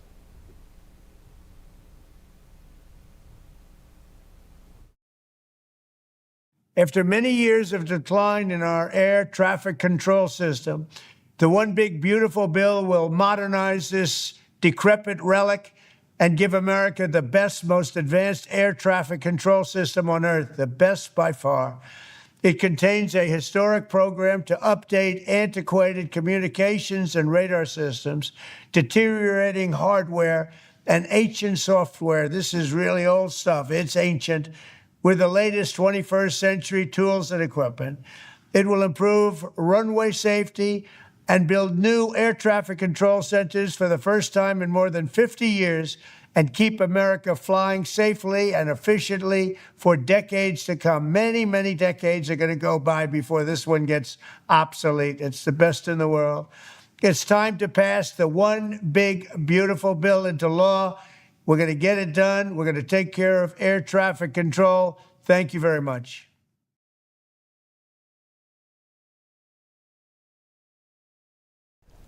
All right, so 2:35 Eastern Time as we monitor, the things that are happening there in Washington, D.C. Of course, the Senate is getting a super focused look right now because that's where this big, beautiful bill is, what's going to happen next week. And I believe what may happen is that it will be signed into law. Now, specifically these provisions that are happening, we'll see what happens there with what I just was referring to with the Federalist article. Will be an overrule by the Senate for some of the provisions from the parliamentarian. We'll monitor that. Also, again, next week, next Thursday, July 3rd, what a great way to go into a holiday weekend, having the America 250 celebration there in Iowa. President Trump to speak there. We'll have live coverage here starting earlier in the day. President Trump to speak towards the night. But of course, as you guys know, all of the great rallies over the years, interviewing some great people. The great host here at Right Side Broadcasting Network, Robert McNeely and Christina Loren. They'll be live there in Iowa. It'll be great to watch. And it'll be great to see from and hear from people there outside of the venue there. And then we'll hear from President Trump as well. And there's a pre-program. So it's going to be just like the rally days, the Rally Day in America in Iowa. So great to see a team effort here at the network as we continue to cover everything, as Robert says, and as I've said before, everything in the Beltway, outside the Beltway. And we're live to do that for you. And we'll be having the event here at 3 o'clock. The president, again, will hold that event with the foreign ministers of the Democratic Republic of the Congo and the Republic of Rwanda. So we'll have all of that. And if you watched earlier today, of course, we saw Secretary of State Marco Rubio with the actual peace treaty that was signed between these two nations, where there's been a lot of killing going on, unfortunately, and terrible to see over the past 10 years between several groups there. But now we're seeing that the leadership of both countries being brought together, thanks to the president, thanks to many on his staff, to get this taken care of. So it reminds me again of India and Pakistan. As soon as that started to almost, as they say, pop off, President Trump calmed that down. Israel and Iran, I mean, it was a 12-day war. That has stopped. So hopefully Russia, Ukraine is next, and everything can just calm the heck down, and we can enjoy our summer with just winning in America and get the national conversation and the American conversation back to winning in this country, back to those 20 core promises that we've seen from the campaign speeches by President Trump, to continue to keep that border safe. And through the big, beautiful bill, we'll see the southern border wall be complete. We'll see our taxes drop a lot. We'll see a lot of great things happening. So we're looking forward to it. We want to see it. We also want to see, the defending of our Constitution is number 7 out of 20. We want to see the secure elections moving forward. We want to see the ending of weaponization from our government, and law and order and justice being served. So this is something that is, that Reformation playbook for this White House is those 20 core promises. And it's interesting to see those 20 promises that are massive. This isn't just a quick list of 20. Each of these promises are really big for the reform of our nation, and for our nation to actually be made great again and saved, and the golden age and all the things that we want, our freedoms and the economy being great, and no men and women's sports, and really having a nation that says, you know what, let's get back to our faith. Let's get back to this thing, because once there's a revival in the future one of these days, I'm sure we'll all be getting back into our faith then, so why not do it now and then be ready for it then? Because we know that the times we're living in can be very rocky, but thank God for stability through Jesus Christ, and also friends and family as well. So, all right, let's go to Colonial Metals Group, great sponsor here at Right Side. freegoldguide.com/RSBN is the website to go to. So all you have to do is go to freegoldguide.com/RSBN. We're talking about gold and silver, of course, and protecting your IRA or 401k with gold. It's all 100% tax-free as well. So a great info kit you can get right away, freegoldguide.com/RSBN. Also, all family pharmacy disasters, of course, they don't wait. So when it happens that way, neither should you. Power outages, blocked roads, empty pharmacy shelves. It only takes one emergency, of course, to leave you without the medications you need. So whether it's a hurricane, a wildfire, a new virus threat, all family pharmacy, they're here for you. They make it easy to stock up on ivermectin, mebendazole, antibiotics, daily medications, and more. More than 200 essential medications with a doctor's prescription. That's included, and then fast delivery to your door. So no insurance needed, no pharmacy lines, no last-minute scrambling. RSBN viewers get 20% off everything. All you have to do is go to allfamilypharmacy.com/RSBN. Now that 20% off is up until the end of this month. So you really only have 3 days of that RSBN 20 promo code. We'll see what happens for next month, but right now it's 20% off. So that's a great sponsor right there. And allfamilypharmacy.com. As you saw a little bit earlier, Robert McNeely interviewed the owner, Michael Kunzler of All Family Pharmacy. Looking live right now, 1600 Pennsylvania Avenue, 19 minutes from this event with the president and the foreign ministers of the DRC, of course, Congo, and the Republic of Rwanda. So we'll get to that in just a minute. Also coming up in just a minute will be a live interview with a conservative analyst and author, T.S. Dixon. He'll join us once again. It'll be great to hear from him in regards to what he thinks about all of the current events going on and the path for the future of our country.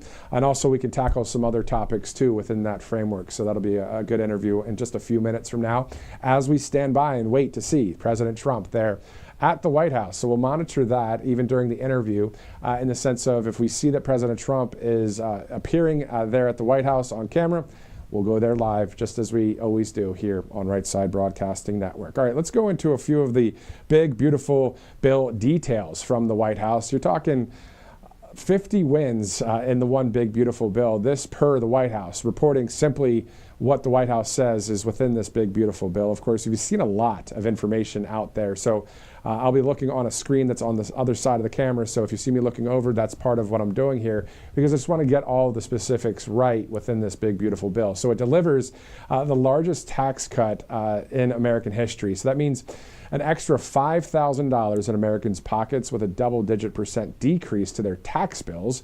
So Americans earning between $30,000 and $80,000 will pay around $15,000 or actually 15% less in taxes. It makes the Trump tax cuts permanent, preventing the largest tax increase ever. Also, it'll raise Americans' take-home pay by as much as $13,300 and wages by as much as $11,600. Of course, it reverses the spending curse plaguing Washington, D.C. It delivers no tax on tips, no tax on overtime. It provides historic tax cuts for seniors as well. And if we continue on with the list there, which you can see as well on the whitehouse.gov, you'll see that there's a lot about aviation. There's a lot about the illegal immigration, bolstering security, having more manpower there on the southern border, having the wall complete. Let's scroll through. Let's look at number 20 out of 50. It incentivizes Made in America. It creates new Trump savings accounts for newborns. I remember covering that event here at the network just a few weeks back. It expands access to child care for hardworking American families. It provides a historic increase in funding for the U.S. Coast Guard. That's a massive need. Those are our line of defense out there. Other than radar and NORAD and the Air Force, being out there on the open sea with the U.S. Coast Guard and seeing the Customs Border Protection agents working with them alongside the Navy, all to stop the inflow of illegal immigration and the narcotics and trafficking that happens The Coast Guard is doing such a great job out there. I don't know if you follow me on Truth Social at Matthew Alvarez, but over the past, 5 months since President Trump's been in office, and he actually just surpassed the 5-month mark. I think it's 5 months and, to be exact, 5 days. I looked it up the other day. So over the past 5 months, I've been posting a lot about the Coast Guard, the Navy, the Marines, and the Army and Customs Border Protection, because it's fascinating to see. What we saw under Joe Biden was those caravans of people coming across. You remember all those videos of just scores of people just walking right across? Well, now it's silent, and it's great. On the open sea, though, people are still sometimes trying to use those illegal alien vessels, those little boats, and they're trying to get in, but that's stopping. And then also the tunnels that are there from Tijuana to San Diego. The Customs Border Protection just talked about it the other day, the fact that they were able to shut that thing down, and they're looking for that kind of thing too. So this is a real secure border that we have, and that's thanks to President Trump and his leadership. And also, you know what, thanks to we the people for voting for President Trump to get these things done. So there's still a lot to get done. There's still a lot of time. I mean, 5 months is how long the president's been in office. Some say that's not too much time, though, 3 years plus, right? So still at rapid pace. That's why we call it the rapid response team, right? Rapid pace. We're looking to see wins happen throughout this country for our country, so we can just get back to enjoying the fact that we're Americans. We have freedom, and we don't have to have any kind of concern or fear for anything else other than, hey, we're winning, we're strong, we have peace, we've got the right person in charge. And the people that are so-called the bad guys, well, then there is justice to be served for that. So it's pretty simple stuff there. All right, so right now it's 2:46 Eastern Time on Right Side Broadcasting Network. So what we're going to do now, we'll shift gears a little bit. Let's go to the conservative analyst and author, T.S. Dixon, who's joining us live right now. Sir, thanks again for joining us on Right Side. I know you've been on the broadcast a few times. Last time you were on, you just really broke down a lot of great information for people. You really articulated it well when it comes to Iran and Israel and all of that. There's a bunch of directions we can go right now, but let's go with the big, beautiful bill. I mean, it's something that President Trump on the campaign trail has a lot of the big, beautiful bill. If it passes, we'll have that for our country, but then we still have to do spending cuts and still balance our budget. So how do you see that? I know it's not an easy topic to talk about when you're on either side of the issue.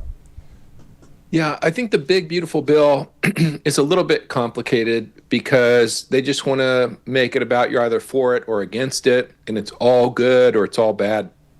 The reality is that the tax portions of the big, beautiful bill are great, and that's what Trump is trying to get across.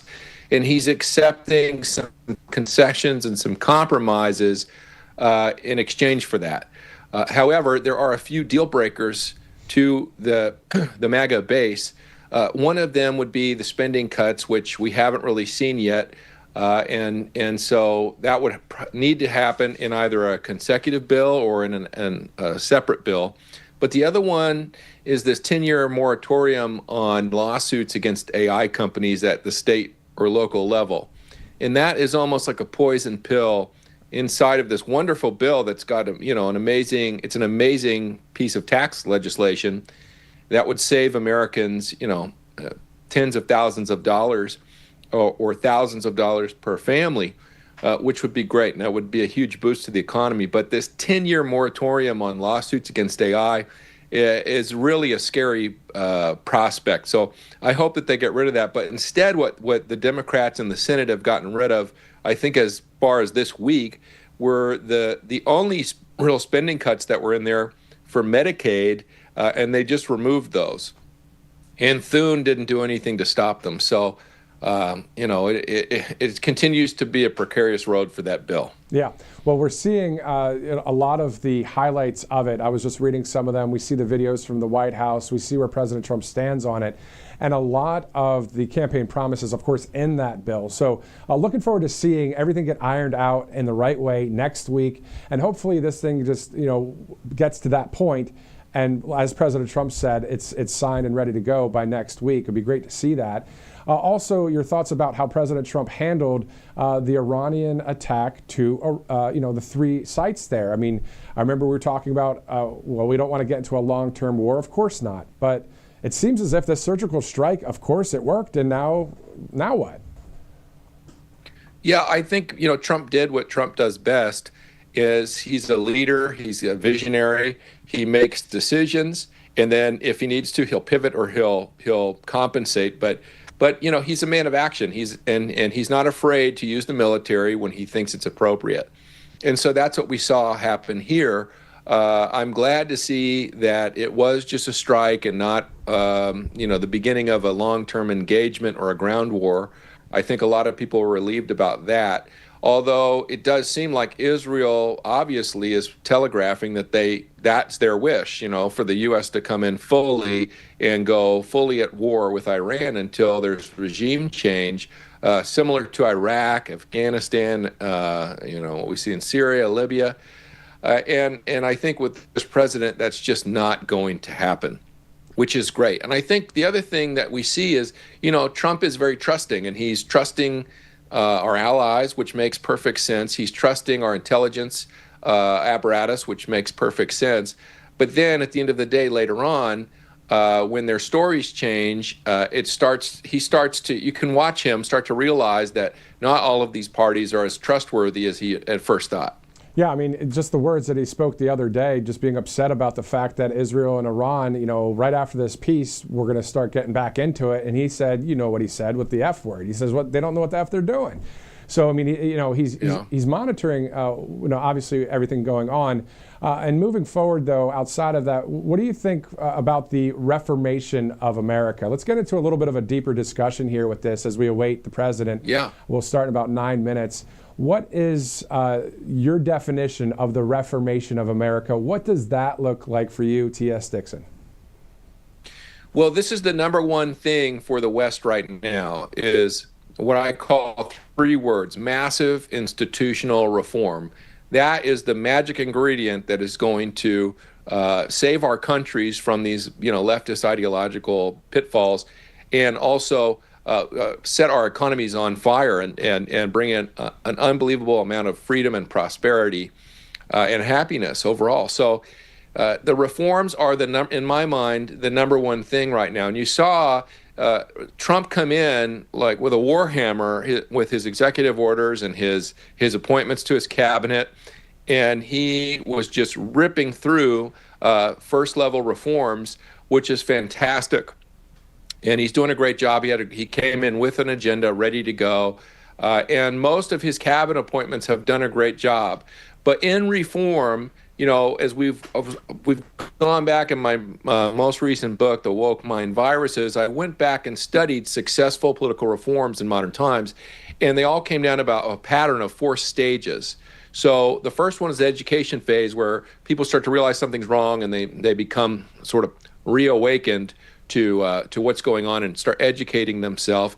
Then you have to retake, which is, retaking your institution, reclaiming the presidency, the Senate, the judgeships and whatnot. Then you have stage 3, which we're in now, which is the reforms, where the reforms begin to happen and the change of policies all the way down to the change in legislation, which they're pushing for. But then the 4th part is the most important part, and that is really the redress of grievances and the attribution of justice, where investigations are going to happen into crimes, into political corruption, really, investigating those that were in power, that were breaking the laws, and then punishing them and letting justice have its way. And so that 4th part is the only thing that really cements the reform movement and then makes it permanent. Without that piece of the process, as soon as the next group gets back into power, everything can just swing back over. And then you risk the corruption being even worse than it was before you started. Let's talk about corruption within the public education system around the country. Not every school, but most schools. Let's talk about even some of the libraries that are out there that just do all sorts of junk. What is it about the education system and the libraries wanting to form the minds of the youth? That's evil and awful. Your thoughts about that? Yeah, so the education system has grown particularly corrupt and vile over the last several decades, and it's been really climaxing and coming to a head of the public's awareness in the last few years. But in a few of these symptoms that we see are the unprecedented statistical amounts of statutory rapes between teachers or staff and the students, which is just off the charts. And nobody wants to send their child into these institutions so that it can get statutorily raped, right? Or we see the drag queen, the LGBTQ propaganda and curriculum that's being force-fed on children as young as 5 years old, all the way up through. And then we see the union monster that is really inhibited, especially the inner city kids and kids coming out of the projects that are going to these poor performing schools where they're graduating, they don't know how to read or write, which is, these are the essentials of why children go to school. And the unions are blocking those governments from being able to provide vouchers to those kids so they can go to charter schools or other private schools with the tax money for their tuition, so their family doesn't have to bear that burden, and freeing them from these slum schools. And so over and over again, we see that corruption. Well, it goes back to the origins of the American public school system, which was really formed and planned around a guy named John Dewey, who was a psychologist and educator that worked with FDR in the 1930s. And he believed in using the public school system to shape social consciousness, to bring instill liberal values into the culture through the youth.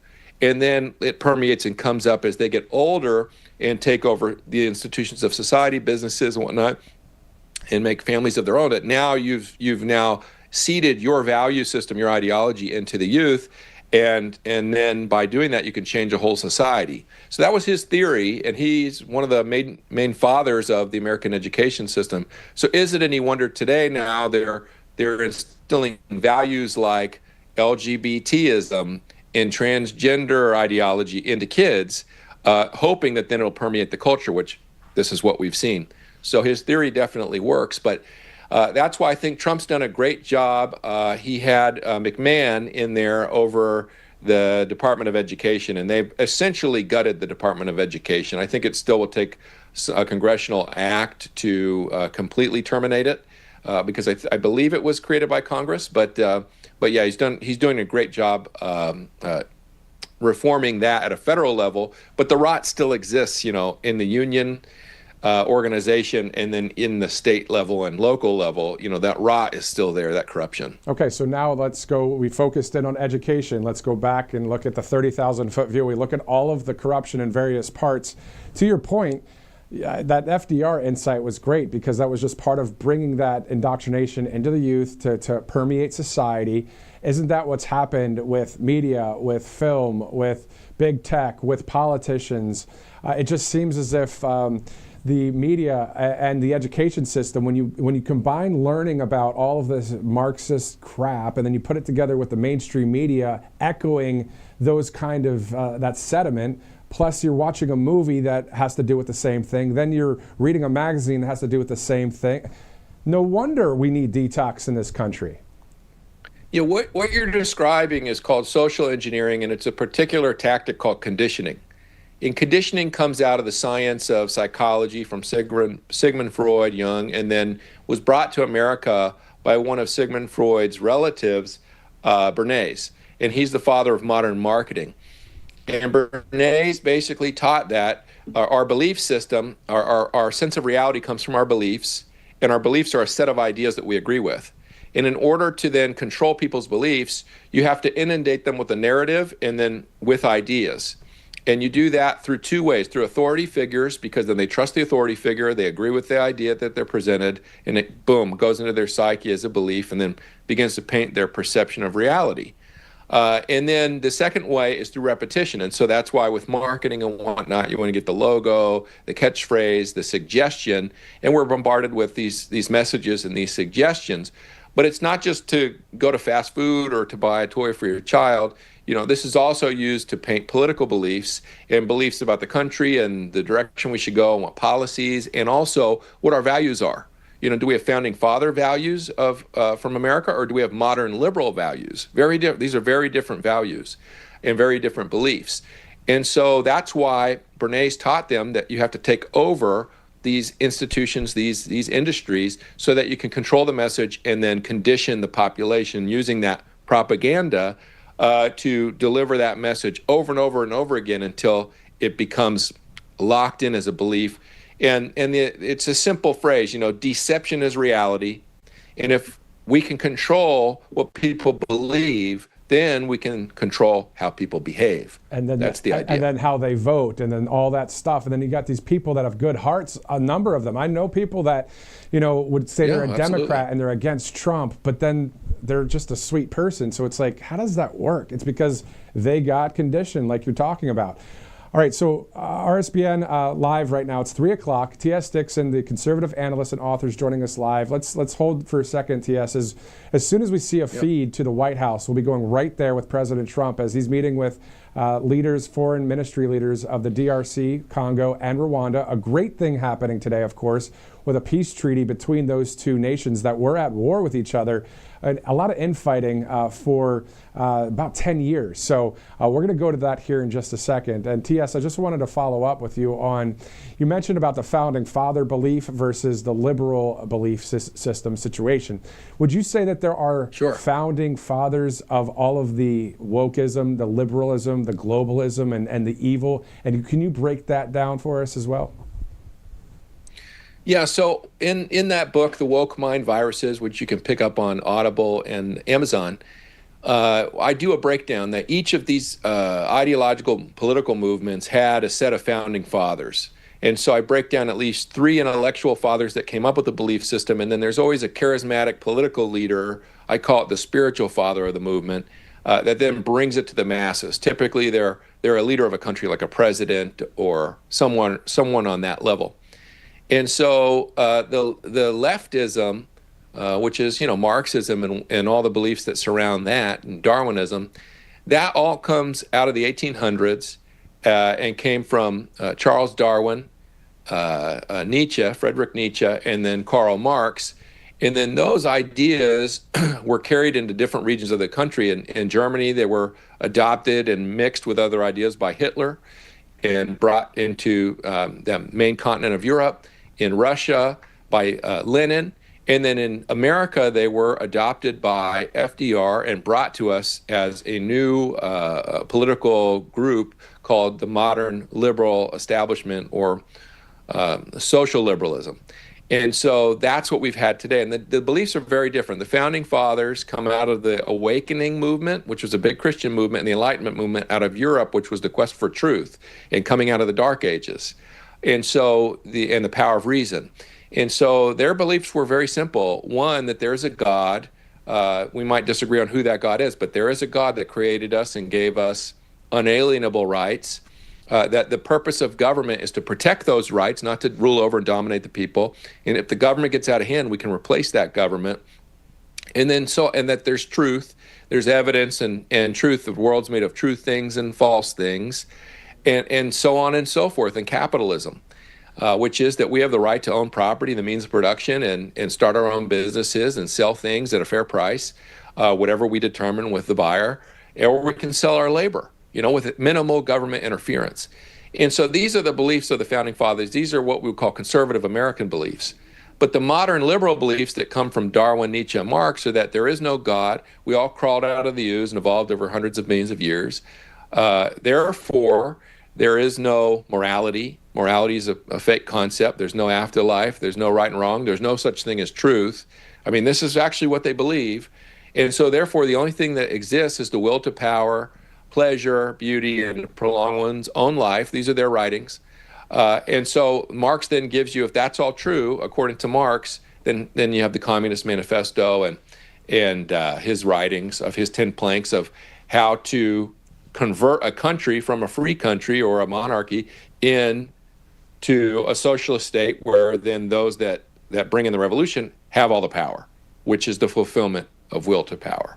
And so these are their values. And their values in America through liberalism really is about elitism, a powerful few, imperialism, forcing liberal values onto other countries through the power of the military, the power of the State Department and foreign aid.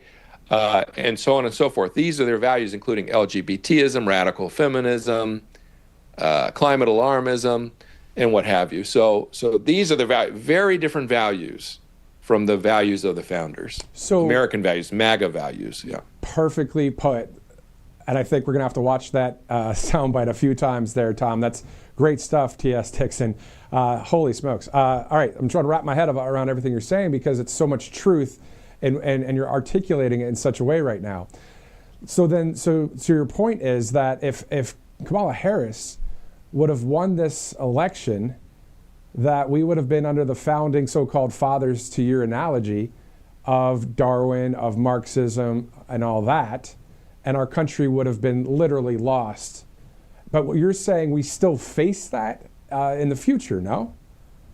We do. If Trump's reforms are unsuccessful, that's the risk that we take. And so it would happen in iterations. I mean, we were really close under Biden. I mean, every time the Democrats or even the globalist rhino Republicans have been in charge, we've just been moving several steps forward into tyranny. And so in iterations, think about it like this. If she had gotten into power, basically, the whole country would have been like California. And then by the next administration, we would look like probably the UK or Germany with their horrible anti-free speech laws and the persecution of their citizens. And then beyond that, then step 3, eventually we get to the point where our government is a single party state with a full surveillance control system like they have in China. And then we look like China. And so these are the iterations they want to march us down through to these modern forms, these modern examples of leftist rule. And what MAGA is all about is rejecting and shunning that, being disgusted by that, and returning to the values, the beliefs, and the systems that our founders and framers set up, and then moving forward, having technological advancement, being the best in the world at all the things that America is great at, and then sharing that with the world, but via freedom and Christianity and faith, not via liberalism and Darwinism and Marxism. Which is all about, as you said, the power to the few, mass control. Before I let you go, TS, man, I could talk to you probably for another hour at this, man. We're, again, waiting for the president there. As soon as we see that feed, we will go there live. But one more maybe subject we can tackle here. Okay, so we tackled founding fathers and where both belief systems have come from. If you're just joining us right now, T.S. Dixon, conservative analyst and author, you might want to scrub back on this one to get the context of this conversation. Can you talk to us about globalism and the globalists and all of that? Because we hear it all the time. Oh, the globalists this, the globalists that. Just can you break that down for us as well? Yeah, easily. So the founding fathers fought not just against the crown and the King of England to set the colonies free and create the United States.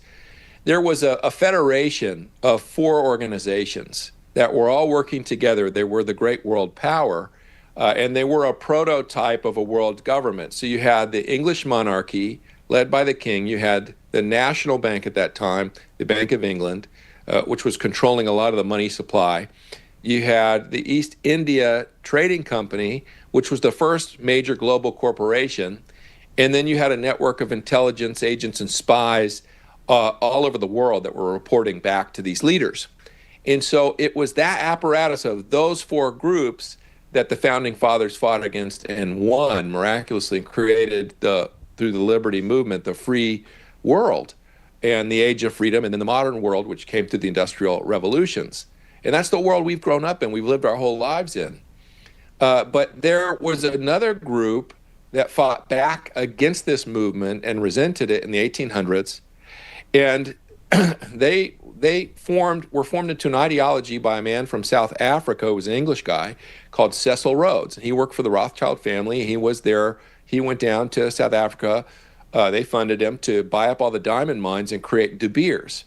And he was extremely wealthy. He worked with another guy, Lord Milner. And together they held great influence over the government of England. And their idea was, why should these elected officials be in charge, that the people elect. Why shouldn't, we're the richest, we're the smartest, we're the most powerful, they believed in Darwin, we're the most genetically superior. Why aren't we in charge all the time? Forget about elections, forget about all that stuff. Why don't we just tell the elected people what to do? And so this was their idea, and why don't we do it all over the world? And so they created this ideology called internationalism, and he created a group of all these wealthy business magnates and statesmen, and he called it the Society of the Elect in the 1890s. He later dies, and Milner takes over, keeps the group together. They're still running policy and controlling a lot of what's going on in the world and influencing wars and things like that. But he changes it to the Milner Roundtable Group. And then later in 21, Americans start to really come into it. These rich Americans, they want to be part of it too, like Rockefeller and Carnegie and whatnot. And so the group changes names again in the 1920s, 20 and 21, and becomes, in England, the Royal Institute for International Affairs, and in New York, the CFR, the Council on Foreign Relations. And they've been driving policy and spreading and growing their organizations ever since. They were the group that spearheaded the creation of the United Nations, the World Bank, the World Court, the International Bank of Settlements, on and on, all these globalist ideologies. And so their belief system is now called globalism, not internationalism anymore. But it doesn't mean globalization, which is trade, communication, travel amongst all the countries of the world. Globalism is an idea that there is a small group of genetically superior, Ubermensch, supermen, that are the wealthiest, most powerful, and they want to take over and control the globe. And so their goal is to create a new government similar to the federal government of the United States, where the 50 states are underneath the federal government. They want to take the 200 to 210 countries of the world and have them be like states that answer to a federal world government. That's their goal. That's the aim of globalism. That's where the name comes from. Wow, that's some great insight there. So we've tackled liberalism, a little bit of wokeism, and just where do you go from here, TS? I mean, you think about it, like the information you're sharing right now, I almost feel like we're in a movie situation, and the screen's getting all blurry. Like, don't listen to this guy. He's got the truth. You know what I mean? Like, I know we have the truth here at Right Side. We're all on the same team. We believe in what you're saying. I do. And I know many people are probably watching this saying, yeah, I agree with that. Wait, that's true. And this is the thing I was talking about last week about articulating information so we can understand it. And that's why when we see InfoWars, they call it InfoWars because it is true. This is an information war. It really is. And the public swaying of perception with the media, that's why we always are talking about the fake news like President Trump does. So we want to be able to have these nuggets of truth so we have awareness. And why, tell me, TS, your thoughts on why you think that's important to have just that awareness moving forward. Well, Jesus said it very plainly, said, you shall know the truth, and then the truth will set you free. So you cannot have freedom or exist in a state of freedom without the truth. The truth is the essential ingredient. So when our lies basically bind or imprison the mind and lead you down to tyranny, just like socialism does and Marxism does, because it's a body of lies. And so if we want to remain a free people, and if we want to achieve our potential in life and have prosperity and freedom and justice for our children and the next generation, then we must embrace the truth. We must seek the truth. The whole American experiment was born out of the Enlightenment. The Enlightenment literally was the quest for truth. And what these leftists have done is they've warped everything that was meant for truth, and they've turned it for the will to power, to increase their own power. Like psychology is a wonderful thing, but they took psychology to do social engineering and conditioning on the public through propaganda, right? To control the narrative, to control the people. Science was developed through the Renaissance and the Enlightenment, and science is literally the quest for knowledge or truth. And in the 1800s, this same group, they warped science and said, science for us is no longer the quest for truth, it is a tool for power. And so now even what they use science for is to increase in power. We've seen, very stark examples of that through COVID or through the climate alarmism, where they're using science to lie to people to push their agenda and aggregate power for themselves and their group. And so that's why truth is so essential, because the only thing that will set the mind free is truth. And what, it takes a year for a lie to do, truth can do in a moment when it, breaks this spell. And so truth really is such an important component. And when people tell the truth, and that's another thing I love about Trump, is he likes to tell the truth. He has a great sense of common sense and a great relationship with truth. Not everybody tells the whole truth about everything all the time. But when you look at his claims that he would make, and the whole media would go against him, say he's lying, he's wrong, whatever, and then a few weeks or months later, it would turn out Trump was right. And then he'd say another thing, and they'd be enraged and say the opposite. Another few weeks and months go by, Trump was right again. Remember when he claimed that Obama was spying on his campaign, and they all howled and screamed, and then what came out when the evidence was released? He was being spied on by Obama's administration. It was true. And that's the thing about the truth. So, yeah, we need the truth. In the information war, that's our greatest weapon. Wow, that is perfectly put, and that's what's great about common sense, being on the right side of history, conservative media, and people like yourself out there, a conservative analyst, an author, and the like.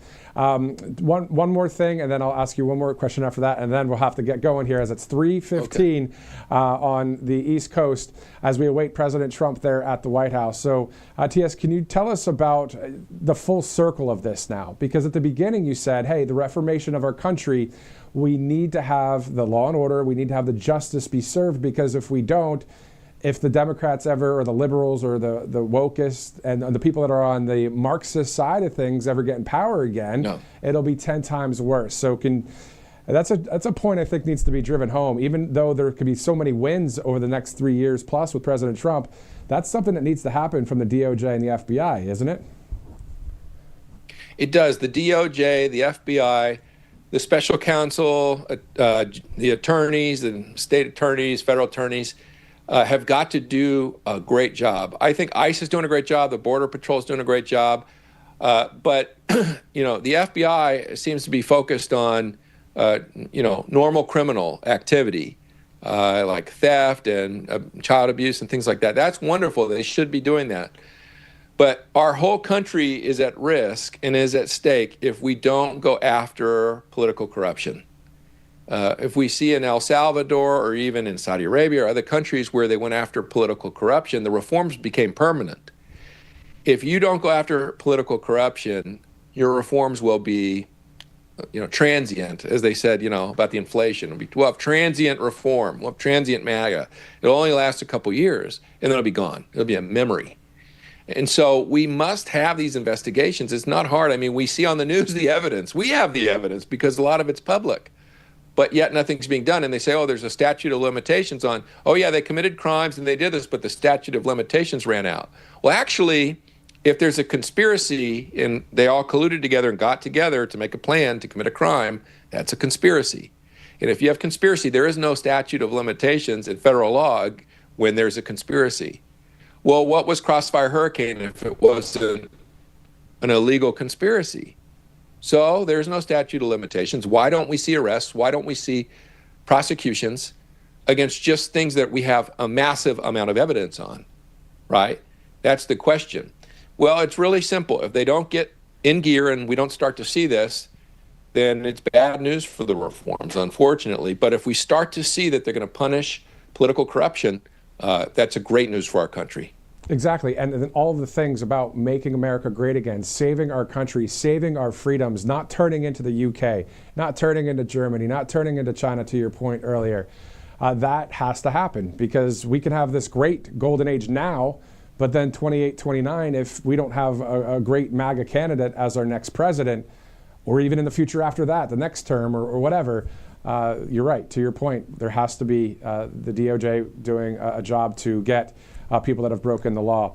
TS, last thing. All the information you just shared with us, first of all, thanks for taking so much time with us today as we're awaiting President Trump. Absolutely. But what is it about you personally that you said, you know what, I'm going to say all this on national streaming that you are right now? I mean, this kind of information is the stuff that globalists or liberals that are really intent on being anti-God, anti-our Constitution, anti-people, anti-Jesus, all that stuff, don't want out. So why are you doing it? Well, I think our country's at risk. I love freedom. I love prosperity. I love justice. I love all the things I was born into and I've got to enjoy my entire life. And my wife and I recently had our first child, and he's 14 months old now. And I want that for him and our other future children and all the children of the West. Ronald Reagan said that freedom is only ever one generation from being lost. And that's true. Look at these great countries like China. China used to have a relative amount of freedom, and then they fell to a leftist communist revolution. And it can happen. Look at Cuba. They're still under that tyranny. Venezuela and North Korea. And so it can happen in Western countries too. Look at South Africa right now, which is in very bad shape. And so, if good men do nothing, tyrants will prevail. And you know what? I love my rights. If I don't use my rights, then I might lose my rights. And my first right is my freedom of speech, my right to speak. So I must speak, and I must tell the truth. And so that's why I'm involved in this. And we're at a precarious moment. We were at the edge of a cliff before that last election, and we're almost at the edge of a cliff again. What Trump needs is enthusiasm and a lot of positive energy and satisfaction from his base and from the voting public, where they feel like he is doing beyond what they could have dreamed of. So when they go to vote in the midterms, they sweep an even greater majority into the House and the Senate, and to help solidify all of this, his agenda. But if we don't have that, because things like the Epstein files aren't released like were promised, or the JFK stuff was held back by the CIA, or the political corrupt actors, they're outed, but they're not arrested. And things like this, that is going to continue. If these things don't happen, it's going to continue to disenfranchise the voting public, and the energy level will go down, and we run a real risk of being at risk during the midterms. And if the Democrats retake the House or retake the Senate in the midterms, they're not just going to impeach Donald Trump. They'll remove him from office. If they have the votes, they will do that, for sure. They'll find they're happy to impeach him for a phone call. They'll impeach him if he sneezes wrong. They'll impeach him and remove him from office. They don't care. They just can't risk being put in jail. And so this really is a critical time. This is crunch time. And I know it might not seem like that, might not feel like that, but it is. And so I really hope that the executive branch and the DOJ and all of their respective organizations really get in gear and go after political corruption. And I think the people will be so thrilled.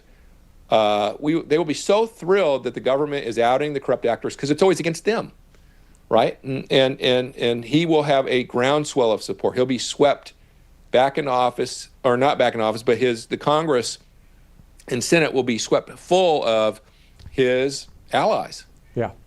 I mean, it's ending the weaponization of the government. It's part of the core promises, and it's just like a movie scene. You see the hero win, which President Trump did, and usually at the end of that movie, you see the bad guys get locked up and go away.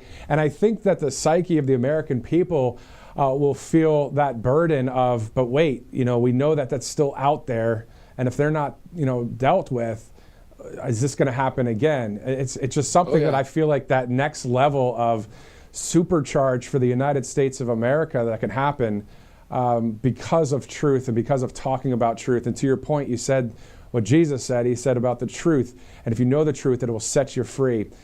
Great points, T.S. Dixon. I'm going to pray real quick as this is a network of faith here. So in Jesus' name, God, I pray that you move by your Spirit in this land, and that we would be set free through truth. And God, that you would have your way. Help us do the right thing so we're on the right side of history. In the name of Jesus Christ of Nazareth, I pray. Amen. Amen. T.S. Dixon, good stuff, man. Thanks so much for joining us. Thanks, Matt. Wow. 3:23. That was quite the interview there with T.S. Dixon, conservative analyst and author, as we take a look at some of the programming here from the White House as we're getting ready to go there to see the President of the United States, along with the foreign ministers of the Democratic Republic of the Congo and the Republic of Rwanda. So, Yeah, I mean, what a great point there. I mean, we know that to be true. When we have the truth, it does set you free. And that's not only, I think, in the Bible, scripture, it's also within life. If you think something's a certain way, but it's just, that's not the right thought, well, guess what? What's the true thought? Because that'll set you free from something that you thought was a lie or you thought something else about it. Being free is what this is all about. And yesterday, my wife and I were at a store, and we were just, walking around. We have our baby and just enjoying sometimes we like to smell candles and do whatever. And I saw a sign there, and it says Land of the Free. And it had an American flag, and it just said Land of the Free. And that's what this is all about. The freedoms, the constitutional rights that we have in this country. So I agree with everything that T.S. Dixon just said, because that was truth. And that's a lot of research. I studied a little bit of some of his book and that kind of thing, but it's a lot of research into that, a lot of life experience too, just to kind of go after it. So great time there, as it's 3:25, Friday, June 27th. All right, so since we don't see a live stream yet, doesn't mean we're not getting one. We'll be seeing the president here any minute from now. Why don't we do this? Let's take a quick commercial break. We'll be right back. I'm Matthew Alvarez. Thanks for watching Right Side Broadcasting Network. Welcome to Right Side Broadcasting Network, your trusted conservative news outlet. At RSBN, we deliver the truth when the mainstream media falls short. Since 2015, we've proudly broadcasted every single one of President Trump's iconic MAGA rallies, bringing you the excitement and energy live before anyone else. By watching RSBN, you get an unfiltered front row view of the action on the ground. We interview the crowds to give a voice to millions of Americans just like you. We show you President Trump's speeches in their entirety, free from interruptions and censorship. We cover the stories that matter to you with the integrity and passion you deserve. Thank you for choosing RSBN as your home for America First News. Together, we stand strong, united, and informed. So join us and be part of the right side of history. Hey y'all, it's Silk from the Diamond and Silk Chit Chat live show. Look, don't forget to check me out right here on RSBN Network. Be sure to watch the show on Right Side Broadcasting Network, and I want you to support Right Side Broadcasting Network. Yes, it's imperative that you do so, okay? I look to see y'all soon. Bye-bye. To celebrate our newest launch, Rev 7, I'm bringing you an amazing introductory offer, plus an exclusive overstock sale that you're not going to want to miss. Rev 7 is our premium energy drink that tastes great and gives you energy all day with no jitters and no crashes. That's because there's no sugar and no caffeine. I'm so sure you're going to love Rev 7 that for a limited time you can try our 3-pack absolutely free. Or check out our Percale bed sheets. I can't believe I'm even going to say this. Every color, every style, every size, only $29.88. So go to mypillow.com or call the number on your screen. Use your promo code to save 20% on our Rev 7 12-packs or try our introductory 3-pack absolutely free. And our Percale bed sheets, all sizes, only $29.88, even the queens and kings. Inventory is extremely limited, so order now. Welcome back to Right Side Broadcasting Network on this Friday, June 27th. It's getting close to the bottom of the hour, 3:30 Eastern Time. Thanks so much for streaming in on this final broadcast of the day, at least at this point. If there's any breaking news, of course, we'll be here for it, just like we were this past weekend when there was some major global news. At this point, we're looking at beautiful 1600 Pennsylvania Avenue with the American flags there flying in the wind, but also a foggy, kind of cloudy day. But in other parts of the country, sunny skies and a few thunderstorm pockets that I saw on the weather radar. But other than that, we're looking forward to seeing President Trump here any minute from now. I did speak to our producers here and our director, and they said they see color bars for the live feed. That means there's nothing to show yet. So as soon as they pop that thing on in Washington, D.C., we'll bring it to you right here on Right Side. It'll be great to see the Commander-in-Chief. This is ×2 today, of course. He had that press conference, usually where Carolyn Levitt stands at the podium, but when the leader of the free world is saying, let's do a press conference from the James S. Brady press briefing room, it's going to happen. So it was great to see that from the president. Speaking of that, There's about a 4-minute clip we can actually play for you. This is, again, as we await the president. Maybe we could keep the split screen up for now just to let you know that we are waiting for this meeting between the Foreign Ministry of Rwanda and Congo. That'll happen any minute from now. In the meantime, let's take you back just for about a 4-minute clip from President Trump earlier today during a press conference that was at 11:30 Eastern. So let's take a look as soon as that's ready, as it's now 3:29 on the East Coast.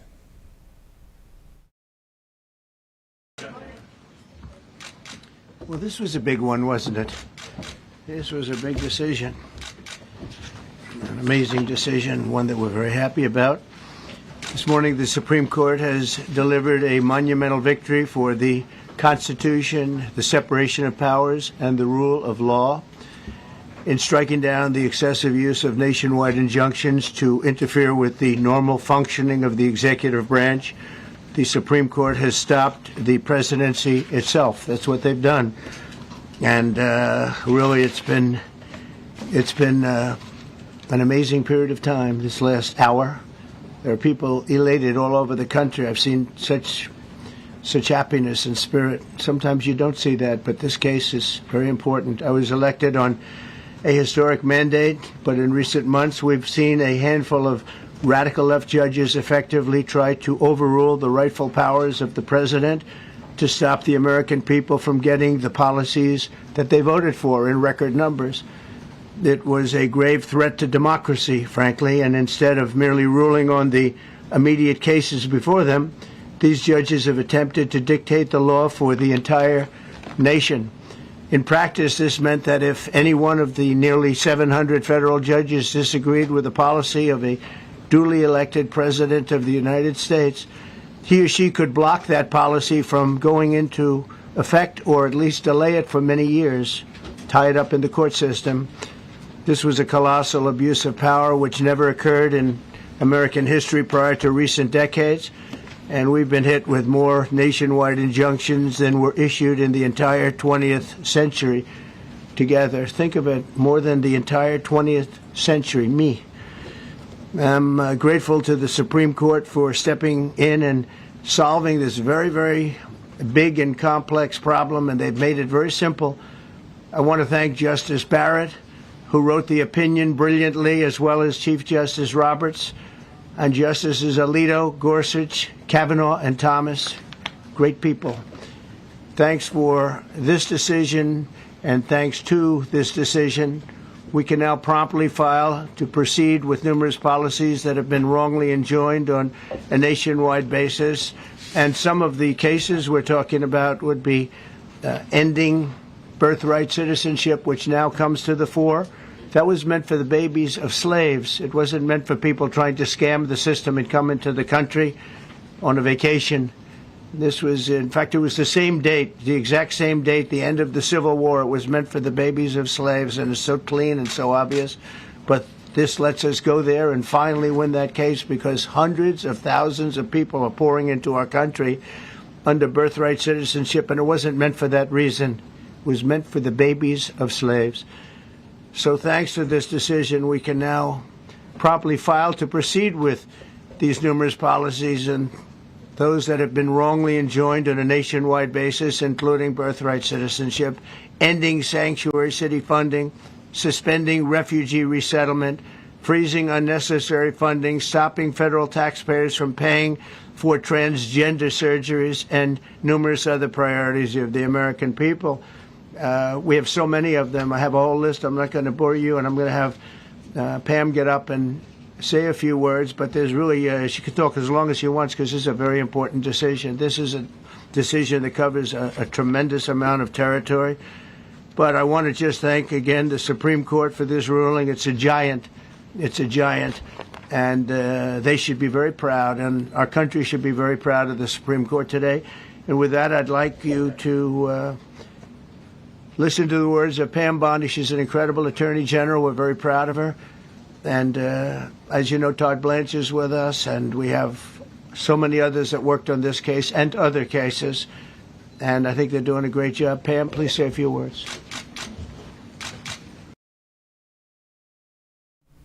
Okay, so that clip from our network right here, Right Side Broadcasting Network. If you'd like to watch that entire press conference, of course, after you see President Trump today, you can do that right here on Right Side. Thanks so much for streaming in, and thanks so much for Colonial Metals Group as well. freegoldguide.com/RSBN. That's the place to go for all of your gold and silver questions and needs right there. All you have to do is go to that freegoldguide.com/RSBN. You're talking about it, protecting your IRA, your 401k with gold, 100% tax-free, of course.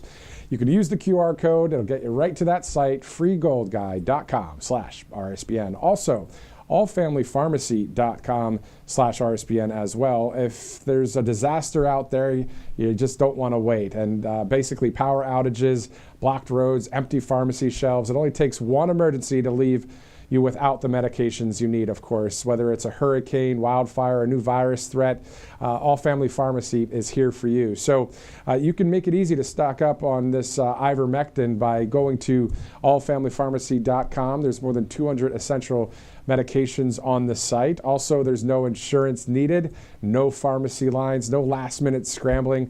RSBN viewers, guess what? We got a 20% off up until the end of this month. So just a few days left of your order. You can order in bulk. You can order 1 or 2 prescriptions. There's all sorts of ways to check it out. allfamilypharmacy.com/RSBN right here on Right Side Broadcasting Network.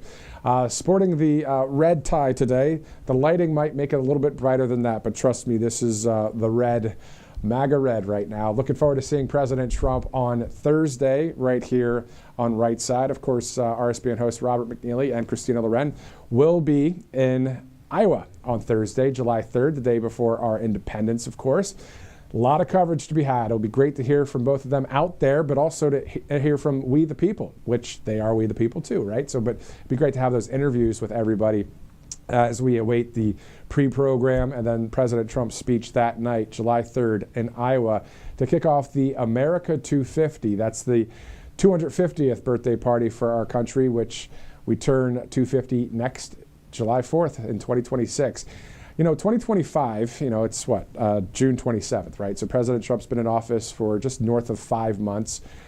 We have a lot more to see happen in the sense of wins, and we know that President Trump is on that right side of history. And, T.S. Dixon, the conservative analyst and author, really broke down a lot of truth. So if you missed that interview, you can scrub back. I will only say that once. Trust me, you might want to see that interview.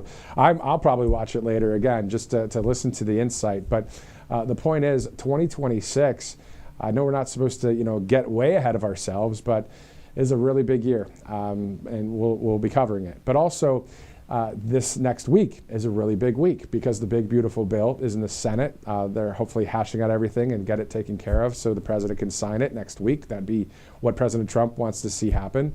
And then that rally day in America in the Hawkeye State there in Iowa, traveled to a number of towns there in Iowa for the campaign trail. If you remember the Iowa caucuses and how President Trump won that in a landslide of voting. And then New Hampshire, and then on to Nevada. Remember the Silver State, going live out there in Reno, Nevada.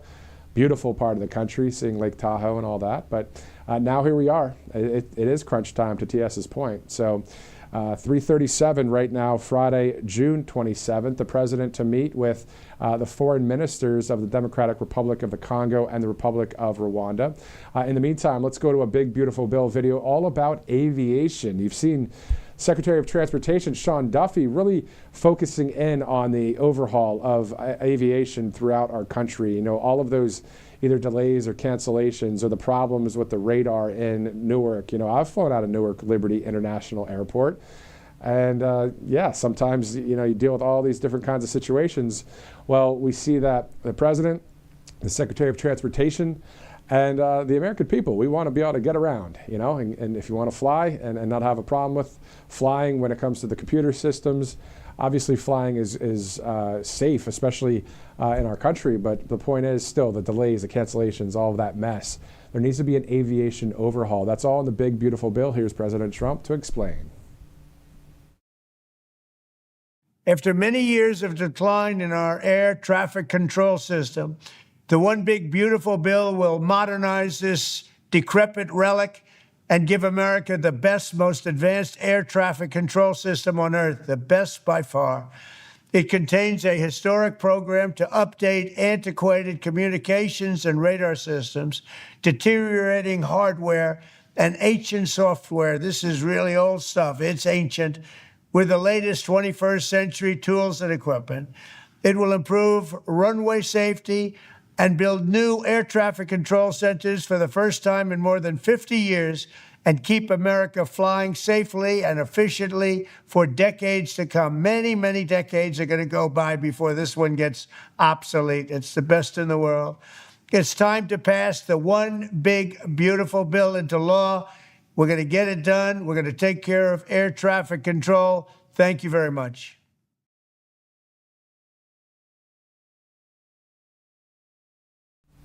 It's making me think about summer travel and the fact that it's always nice to have a vacation, whether it's just a weekend or longer. But whether it's flying the friendly skies or the White House just posted or actually sent a release, let's see what time this was, 2:02, so 38 minutes ago.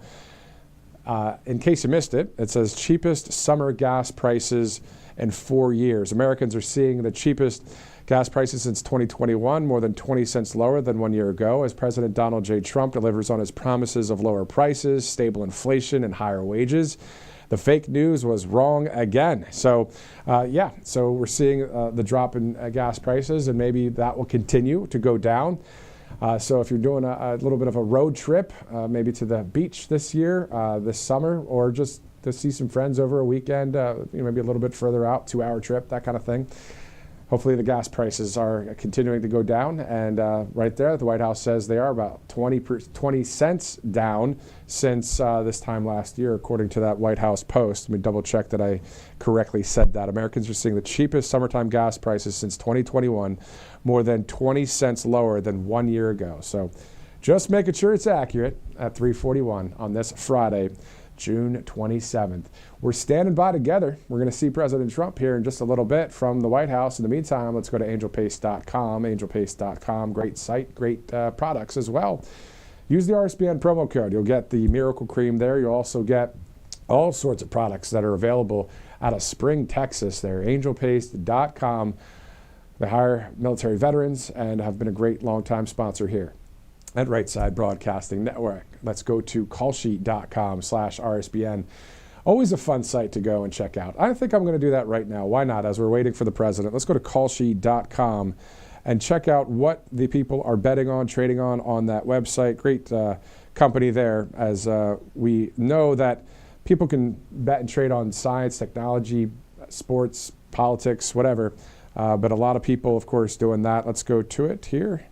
Interesting to type while you're on live TV. It's a little different. It hits different than when there's no cameras rolling when you're trying to type in something. Callsheet.com. I keep typing callsheet.com. So let's go to callsheet.com. There you go. It's not coming up. Callsheet.com. Okay, there we go. All right, so let's see here. What will Trump say with his during his visit with the leaders of, let's see, I'm going to the site here. There you go. Thank you. What will Trump say during the visit with the leaders of the DRC and Rwanda? Okay, so will he talk about India? Will we talk about copper? Thanks, guys, for pulling that up. That's really cool. It's better than looking at the small screen on my phone here. So anyway, that's it. Callsheet.com. So check it out if you'd like. A lot of things on there to talk about. If you're not wanting to look at questions or bet or trade on politics, go ahead and scroll and check out some sports or some weather or whatever's on there. Good stuff. Callsheet.com. All right, 3:43, Friday, June 27th. Looking forward to the weekend. Hopefully it's a much easier weekend to go through. Last weekend was something else, wasn't it? When President Trump on Saturday night at 10 o'clock addressed the entire country and the world, talking about Iran and Israel and the U.S. strikes. And then Sunday morning, the Pentagon had a press briefing. And then, we continued all week with all sorts of coverage that you saw here with RSBN host Robert McNeely and myself. Thanks so much again for streaming with us. And those of you watching on this Friday, waiting for the president, I'm right there with you. And those of you that have some plans this weekend, hope you have a great weekend as we get ready to see President Trump meet with both leaders of Rwanda and Congo. I'm hearing some good news from our producers right now and our director. It's funny. He just said this. I'll give you the quote. He says, "We have a feed," and then he said, "but we're not ready to show it yet." So the reason why is because, of course, the color bars, once they are taken away, we'll be able to see the actual feed into the White House there. So most likely, I think that this would be maybe in the East Room of the White House, maybe the Roosevelt Room, the Oval Office. Your guess is as good as mine because we haven't seen it yet. And obviously, I'm not there at the White House right now. But I'm looking forward to going and seeing the American flags outside 1600 Pennsylvania Avenue for my next trip, whenever that may be. But it'll be great to see that. Hopefully on a nice sunny sky day. As the U.S. of A., you know, we live in this great country, a country for a land of the free, right? Home of the brave, land of the free. So great work there done by many people at that White House when it comes to the staff as well. You think about the amount of people working at the Eisenhower Executive Office building adjacent to the White House. And just imagine having to deal with the fake news press. You know, it's just like, no wonder they're so close to where President Trump is and where Karen Leavitt is. So as soon as they speak the words out of their mouth, the mainstream media, most of the fake news, is ready to catch it, spin it, throw it somewhere else to try and sway public opinion, and then also try and act like they're holding the president accountable and hit back with some other question or Karen Leavitt. It's like, if there's something to hold somebody accountable for and there's truth, okay, then that is the job of media. That's great. But when you come at the president with false things, it's just not going to work. So anyway.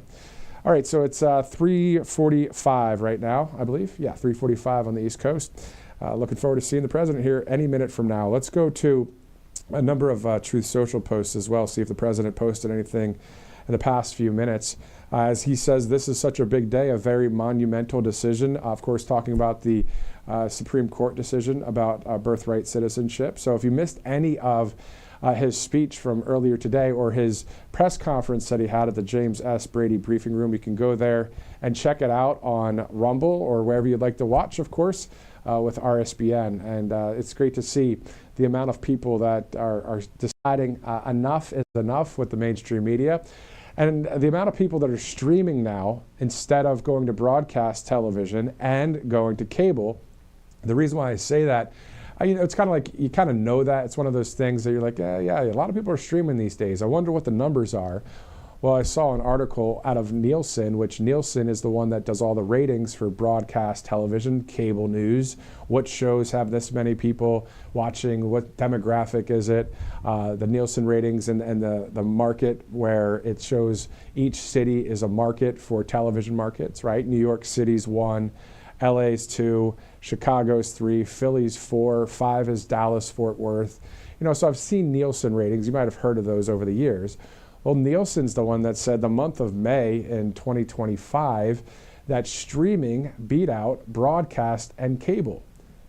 Live streaming and streaming, indirectly, it's basically what we're doing. We're streaming where you can see a replay. That's streaming. Well, this is live streaming, obviously, because we're live right now. But the point is that people are saying, well, enough of the cable news, that's junk. And that's just the way it is. That's what I believe. I know that's what a lot of you believe, too. It's just the same old thing. A lot of people playing TV over there. We don't play TV here. This is something that we really believe in, and we really want to bring the truth to you, the common sense reporting to you, the live pictures that you're about to see there at the White House, the commentary, the analysis, and the people of the country. That's one thing that some networks may go out there, and I'm not talking about conservative media. I love conservative media. Everybody in conservative media. I love you, conservative media. And InfoWars. Love you guys. But the point is that the left wing, they're not going to go out there and do what we're going to do on Thursday night and interview all of these people outside of the venue like Robert McNeely and Christina Loren will do. They're not going to do that. They don't want to hear from the real America. They don't want to hear from everyday citizens. They want to hear nothing like that. They say, oh, wait a minute. I've got the power to have a broadcast where thousands of people, if not millions, will be able to hear what I have to say, and I sound good and I look good and I've got all these cool graphics. And again, it goes back to the interview with T.S. Dixon. If you guys missed this interview with conservative analyst and author T.S. Dixon, this is why when we say we love truth here at the network, he was spitting truth constantly.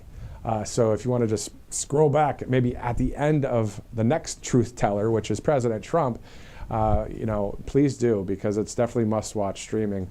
And it's great to see with Nielsen the fact that, and do I believe in everything that they're saying? I don't know, but hey, streaming beats out broadcast and cable. That's cool. And I'm not talking about just news. To report the facts to you, the truth is that it's just streaming over cable and broadcast. Does that mean news? That's part of it. There's news. There's also all the different streaming TV series that we like to watch or whatever, or movies and that kind of thing. I mean, think about it. How many of you watch on, we'll name some of them, Hulu or Disney or Amazon Plus or Amazon Prime, or whatever it is out there? I don't know. I mean, and some people might be upset that I said Disney. It is what it is. I get that, whatever. I'm not going to get myself into talking about all these different spots negatively. I'm just trying to make a point that everybody's streaming these days. So it's great that Right Side decided back in 2015, hey, we're gonna own that space, and we're gonna go and go to these rallies. And before you know it, it started with Facebook, of course, and then it continued on with so much of the speeches, so many speeches from President Trump over the years. And then, of course, all of the people, hearing from we the people throughout all of the various places that we've been. I can think off the top of my head, I've been to Miami, I've been to New York City, I've been to Council Bluffs, Iowa, I've been to various parts of New Hampshire, and all of this to say for Right Side Broadcasting Network and for covering rallies. And then where else? Out there in Reno, Nevada. And so we're going to be in Iowa. So next week is Rally Day in America, and it continues on here on Right Side. So again, it's 10 minutes to 4 o'clock. The event slated originally to start at 3 o'clock, but still, what I think is awesome, if you remember President Trump when he meets with people, the media thing is very important. It is primary in many ways because he wants to get the message out. But when it comes down to President Trump, he likes to actually genuinely meet with the people. So if he's having a discussion right now with the leaders and these foreign ministers of Rwanda and Congo, and I have to sit here and stretch and have these interviews and go to videos, and I love doing all that stuff, it's fun, but it's just cool to talk and tell it like it is as well, and say that that's probably what President Trump's doing. He's meeting with everybody, and he's probably just hanging with people and just talking about the situation there. Obviously a very serious situation, the fact that there's peace between the tribal warfare between those two nations, and to be a part of that, and to hear the stories of what's happening. I mean, a bunch of things could be happening right now at that White House. They could be praying together. They could be talking about all sorts of things. So sometimes when we wonder, okay, why is it 50 minutes after when it was scheduled? That's most likely why, because we have a president doesn't have to be on time for every detail of everything, because he's in the moment with these people and he's respecting that. And that's not, nobody told me that from the White House right now. That's just an opinion that may be happening. All right, let's go to a couple sponsors as we do await for the president. Let's go to patriotaddictdeals.com, the Trump Force One plane. You remember all those rallies where we'd see this beautiful plane flying by with the Top Gun music. Man, what great times. Well, you can remember those great times and get that product right there. patriotaddictdeals.com, the Trump Force One airplane. Use that RSBN promo code. Get a percentage off, of course, if you'd like, as we are monitoring the White House right now. Let's go to mypillow.com as well while we're awaiting the president. mypillow.com/RSBN, the great Mike Lindell, of course. That free pillow is pretty cool. It's with God, all things are possible. Isn't that the truth? And I believe the motto of the state of Ohio, the reason why I know this, I used to work in local media in that great state. The motto is, with God, all things are possible. And the Ohio flag and the bird. I mean, why do I know this? I don't know. I just do. Is the state bird is a cardinal, and then with God all things are possible is the motto. I've always liked that. And then sometimes this is gonna. I mean, I'm being really transparent. When I see a cardinal out there, I always remind myself, oh, you know what? It's true. With God all things are possible. You know, you connect some things and have some fun out there in the world, right? Anyway, so you can get a lot of products right there at mypillow.com/RSBN. Save 20% with that RSBN code. Let me back that up from the 20%. There's a percentage there that you will save using the RSBN promo code. All you have to do is purchase one item and you'll get that pillow for free. So with God, all things are possible. I think I need to get one of those at our house. All right, so 7 minutes to the top of the hour, Friday, June 27th. Let's do this. I believe we can go to President Trump from earlier today in just a minute as he was at the press briefing. It just depends because we may go live directly to the White House. So we'll have to kind of see how this goes. This may be a longer delay, may not be. But we've been holding down the fort here since about 2 o'clock Eastern. So pushing that 2-hour time frame. Robert McNeely, of course, in house earlier in the studio covering the president's press conference that happened at the James S. Brady press briefing room. And then next week, I believe he will then be on Thursday. He and Christina Loren will be in Iowa for the great trip there. So looking forward to you guys watching and seeing that support from we the people in that great state. I remember when we did a trip there to Council Bluffs for an event, just right across that border is Omaha, Nebraska. And there were a lot of Nebraskans there as well. Met some great people from Nebraska that were just in line at that event. And, we actually did an interview with some of the people that I met there at that Council Bluffs, Iowa event several months ago. And isn't it interesting? You're out there and you meet certain people that are on point and you're like, you know what, why don't you come on the show and talk to us about why you decided to be a Trump Force 47 captain and that kind of thing. So we remember all of the great times here at Right Side. Obviously, some very difficult times that I've personally covered here at the network. Obviously Butler was not easy. That was really tough to watch and see. And I was literally sitting right I'm sitting here now, but in front of this desk. You can't see the desk right now, but I was watching the monitor and saw what happened that day. But you know what? He's an overcomer, and we saw God protect him that day. But our hearts and our minds will always remember Corey Carpentori. And then, we continue on and we see him do a comeback in Butler. And then President Trump's in Madison Square Garden. And then we do some random live coverage of him at the UFC fight and all of the people cheering for him. We're just doing a little bit of Friday afternoon recalling Flashback Friday, if you want to call it that, a segment right now as we await the president.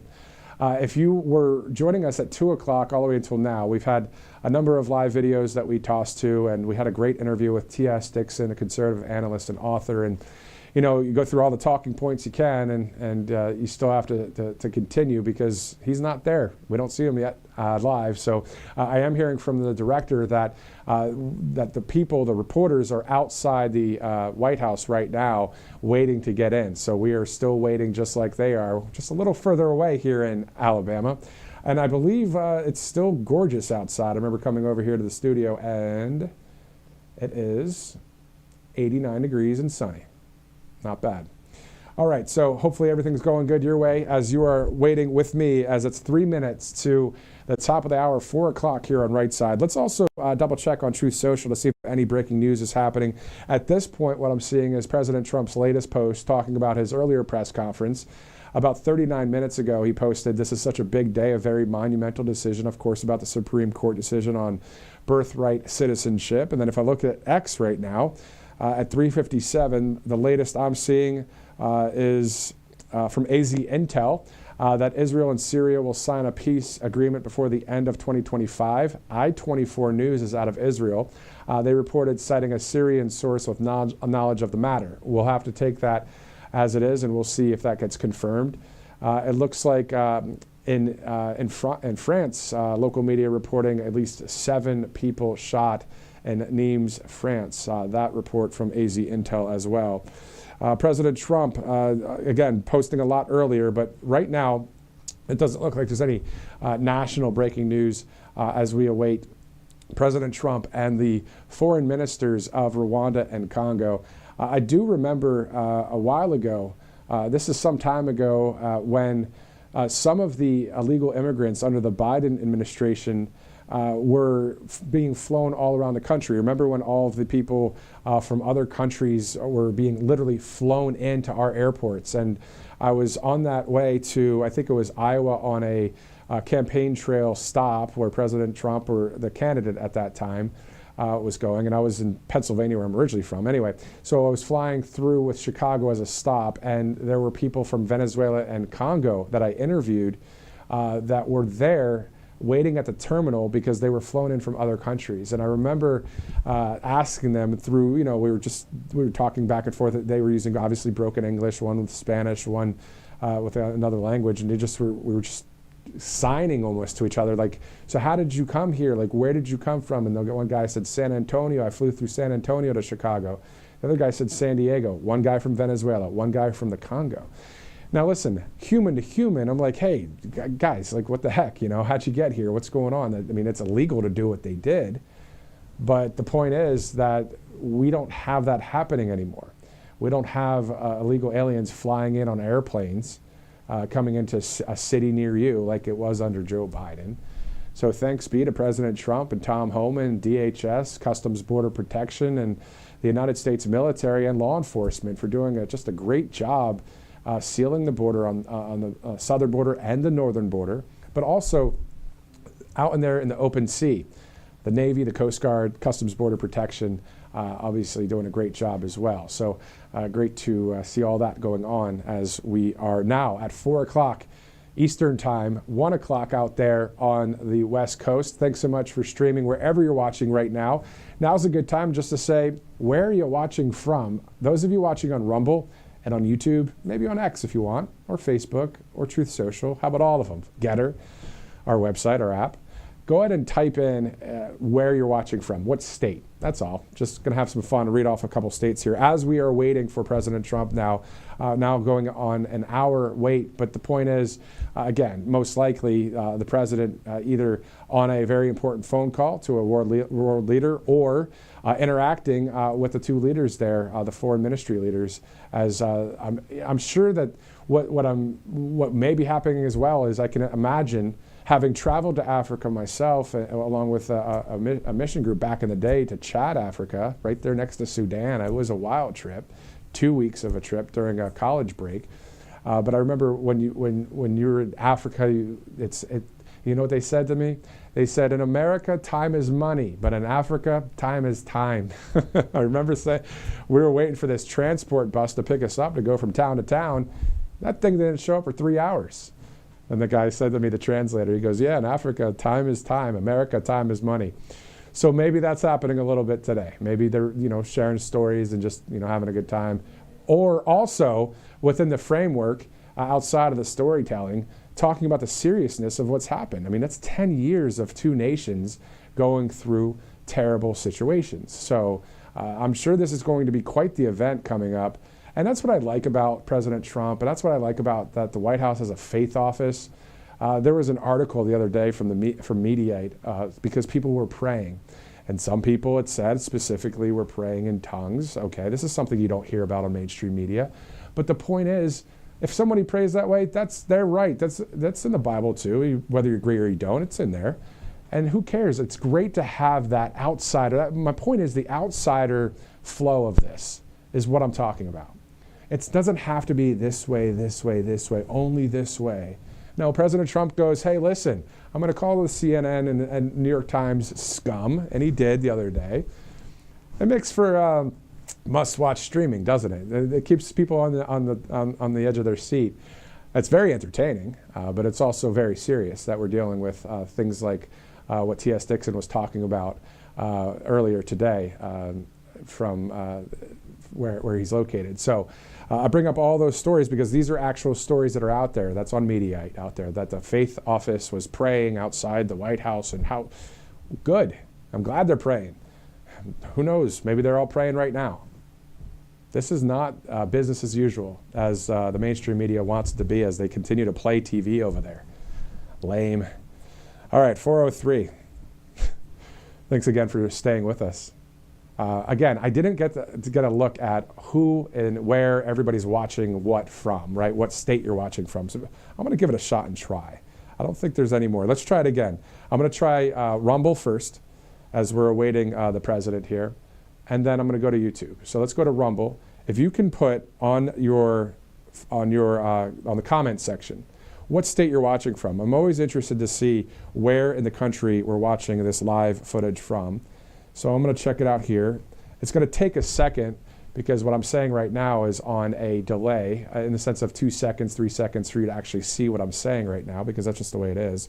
And here we go. All right, so Lehigh Acres, Florida, hello to you. Hello to California, Virginia. Hello to Texas. Hello to, again, Lehigh Acres, Florida, West Virginia. I see someone that says Somalia here, Fort Wayne, Indiana. Also from Delta Junction, Alaska, Canada, Colorado, Kansas, Arizona, Texas, Alaska, a lot of Texas, New York, Ohio, Michigan, Florida. And if you're just joining us right now, I'm literally reading from Rumble, asking where everybody's watching from, connecting here on a Friday as we await the president. I see Hawaii. I see Sydney, Australia. Good day, Sydney. I've been to Brisbane. It's not called Brisbane or Melbourne. It's Brisbane, Australia. And now we're seeing the Oval Office. Let's go there live. Thanks so much, Rumble. That was fun. Let's go to the Oval Office. As soon as they set the camera down, we will take it there live as we see the President of the United States of America and the Congo officials along with Rwandan officials. As soon as they set it up, we will go there right now. I told you, everything's from the start to the finish here at the network, and we weren't kidding. All right, let's go to Washington. Everybody.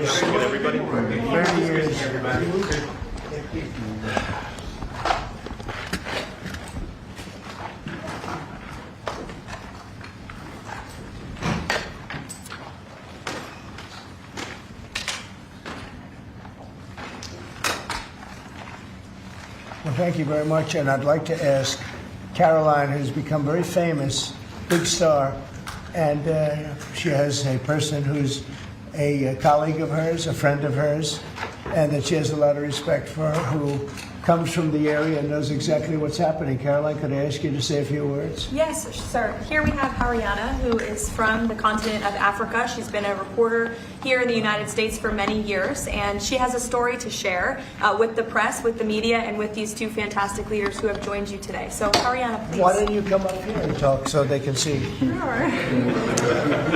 That'd be great. Thank you very much. Thank you, Mr. It's a great honor. Thank you, Mr. President.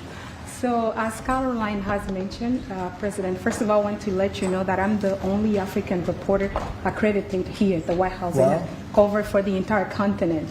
So I just arrived from Congo, Democratic Republic of the Congo, yesterday.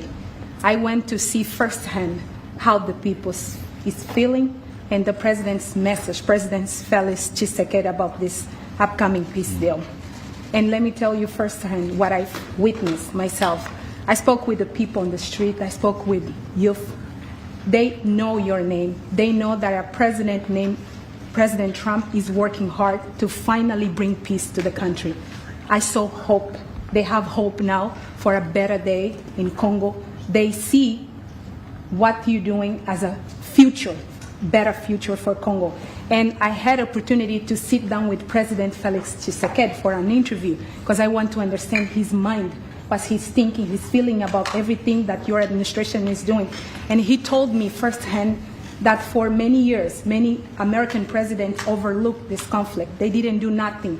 Even myself, I covered President Biden's administration. I pressed many times about this conflict. People are dying in Congo. This country has so much potential, but they need help because this war is destroying the country. Right. They never gave me any answer.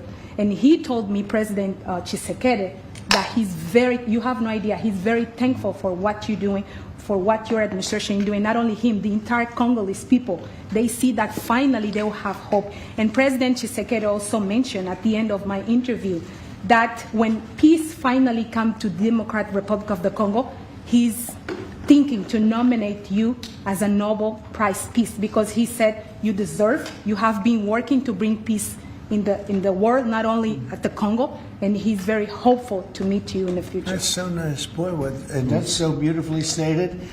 And Caroline said, number one, she did say, and I shouldn't say this because it's politically incorrect, she said, she's beautiful, and you are beautiful. Okay? I'm not allowed to say that, that could be the end of my political career, but I said it anyway. But you are beautiful, and you're beautiful inside. So I wish I had more reporters like you. So you covered Africa for a long time? Yes, for over 10 years. Wow. I cover even your first administration. Yes, I know that. That's great. Well, thank you. That's so nice that you said that. Appreciate it. And I have one more question, Yes. Mr. President. Since we know in July or in a few future, both President of Rwanda and the Congo will be coming Yes. to the United States. In Africa, President João Lourenço, the president of Angola, he is also the leader of African Union. Good. He Yes, I know. worked very hard to bring peace, but unfortunately... Let's get him here. Yes, that's okay. right. Would you invite him for me? Of course. Okay. Of course. No, we'll have. I know that he works very hard, and he's the head of essentially the union. So the union all over Africa, not the kind of union that we have. This is the union all over Africa, and I'd love to have him. So you'll let him know. Of course, Okay. Mr. President. Thank you very much. Thank you, Good. Mr. Now you go back to where you belong, Sure. right? That's great. That's a great job. It's real knowledge and real heart, too. Congratulations. Okay.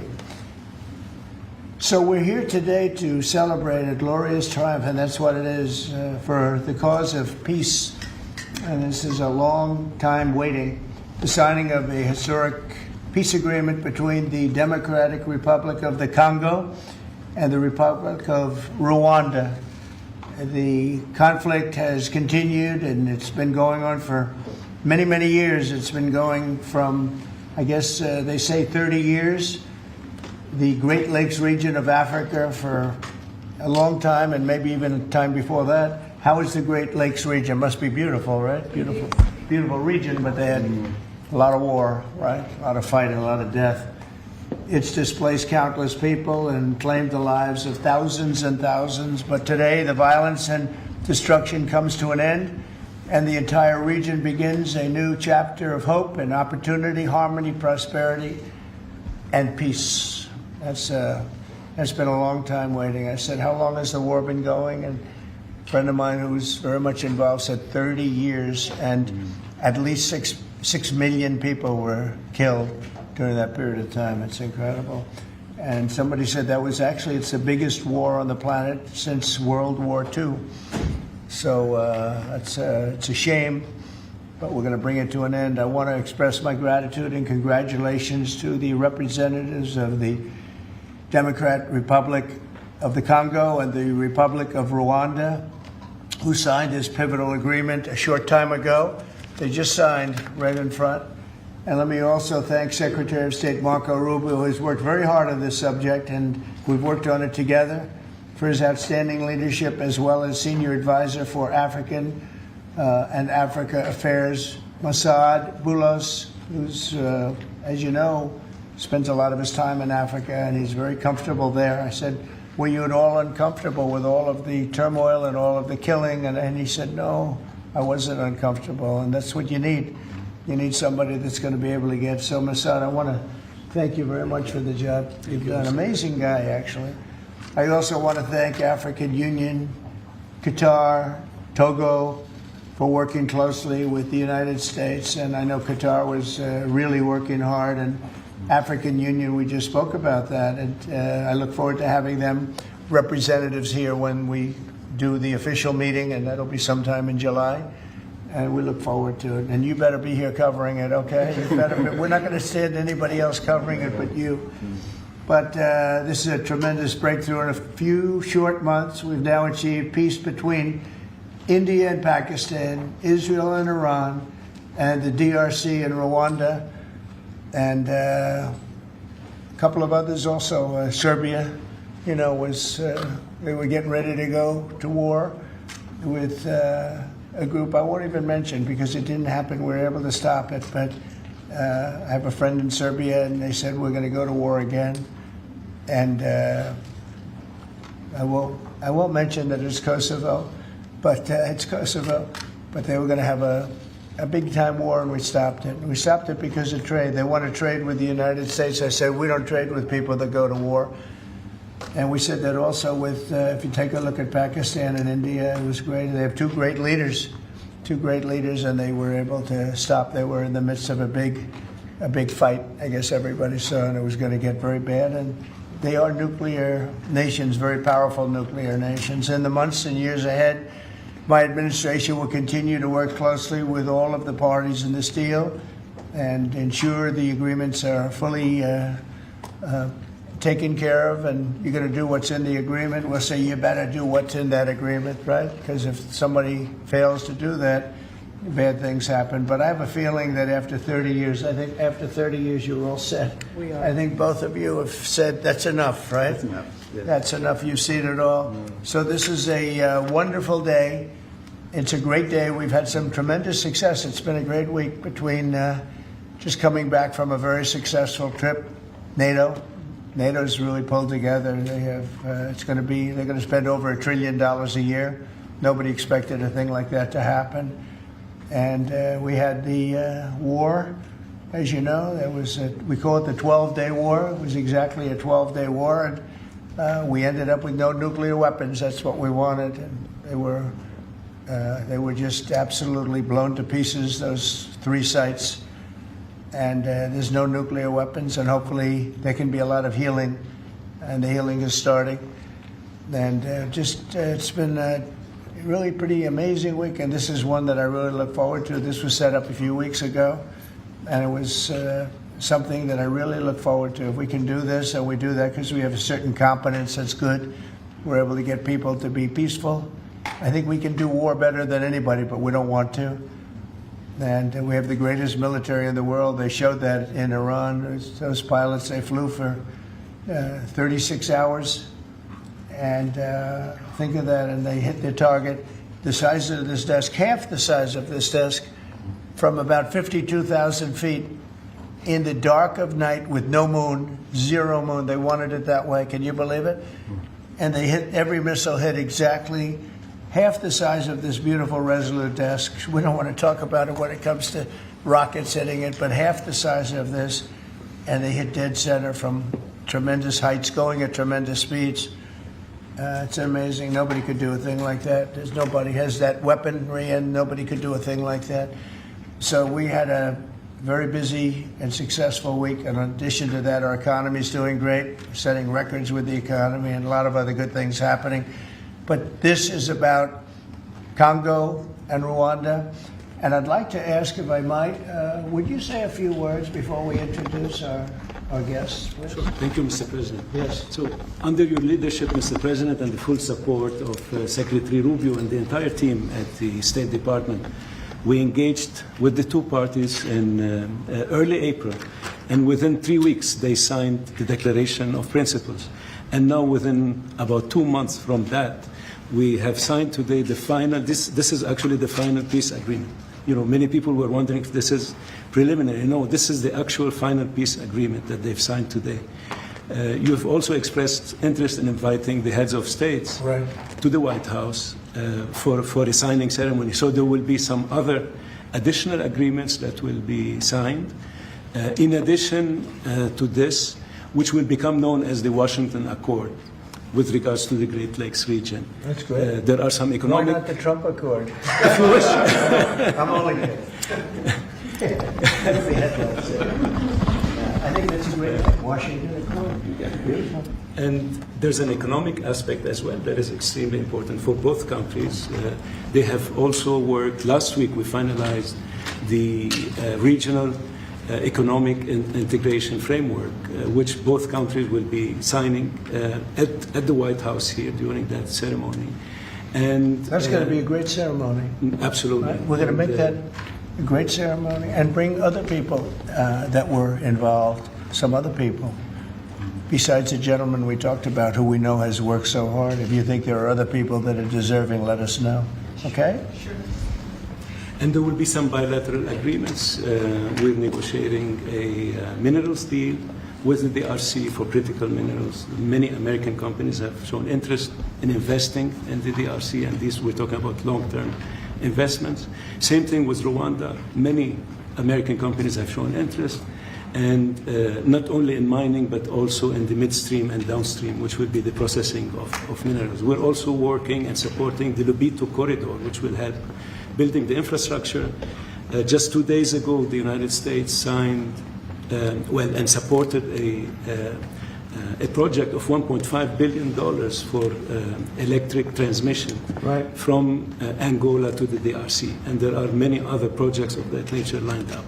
So we will be, under your leadership, Mr. President, we'll be working with the 2 countries very closely and with the support of Qatar to make sure that this agreement is implemented. And a lot of our companies are in both of these countries now, especially since we've been getting along so well. It's probably the way we were brought together. And we have a lot of our big companies are there, between rare earth and all of the other things that they do in Africa, which is very greatly expanding, especially in these two countries. You have earth, they consider it to be about the best in the world, actually, I've heard.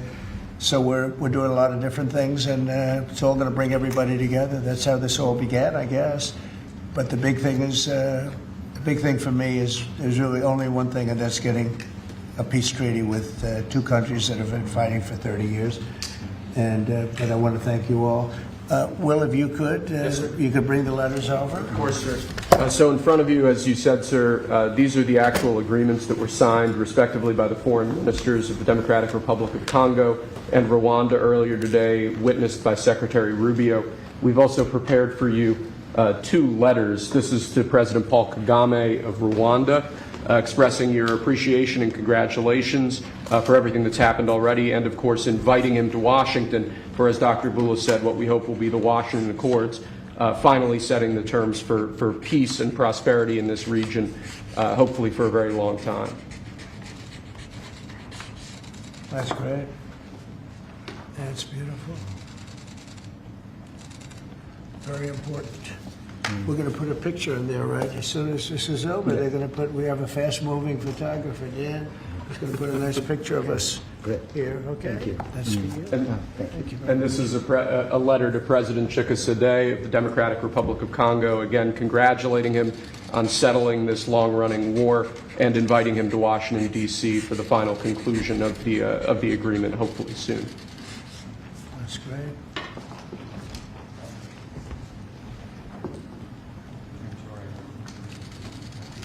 That's right. Take that pen. Take that pen. Thank you very much. Okay. So I'd like to ask JD to say a few words, our great Vice President, and then Marco, and go ahead. Great. Well, first, let me welcome the foreign ministers of Rwanda and Congo. It's great to have you in the Oval Office. And second, let me say congratulations to the President, to Secretary Rubio, and the entire team. I think for the people of these two countries, they should know that the United States is committed to the pathway of peace. But to my fellow Americans, this is really a celebratory moment. This is a big moment for our country because under the President's leadership, we've taken what was 30 years of killing and war, the worst war in terms of death count since World War II, and now we're on a pathway to peace. And so if I think about what I know about these two countries, for 30 years, pretty much the entire time that I can remember these two countries being in the news, much of the story has been about them fighting one another, about them killing one another. And now we can look forward to a future where my children will look at this moment as the beginning of a new story, a story of prosperity and of peace. So thanks to the President, congratulations to the entire team, and to my fellow Americans. We should all be really proud because it's amazing what active presidential leadership can accomplish when it's geared towards peace and prosperity. And that's what we have in the Oval Office right now. So great job, sir. Thank you very much, JD and Marco. And then we're going to ask the two principals to speak. Yes, sir. Mr. President, first of all, thank you. When I first came on this job a few months ago, you made it very clear that one of the priority of this administration under your leadership was going to be the pursuit of peace. And from day one, whether it's been in Ukraine and Russia, whether it's been Pakistan, India, whether it's been Iran and Israel, and in the continent of Africa, your priority's been on peace. And today we see this come to fruition. It's sad. Wars get a lot more attention than peace.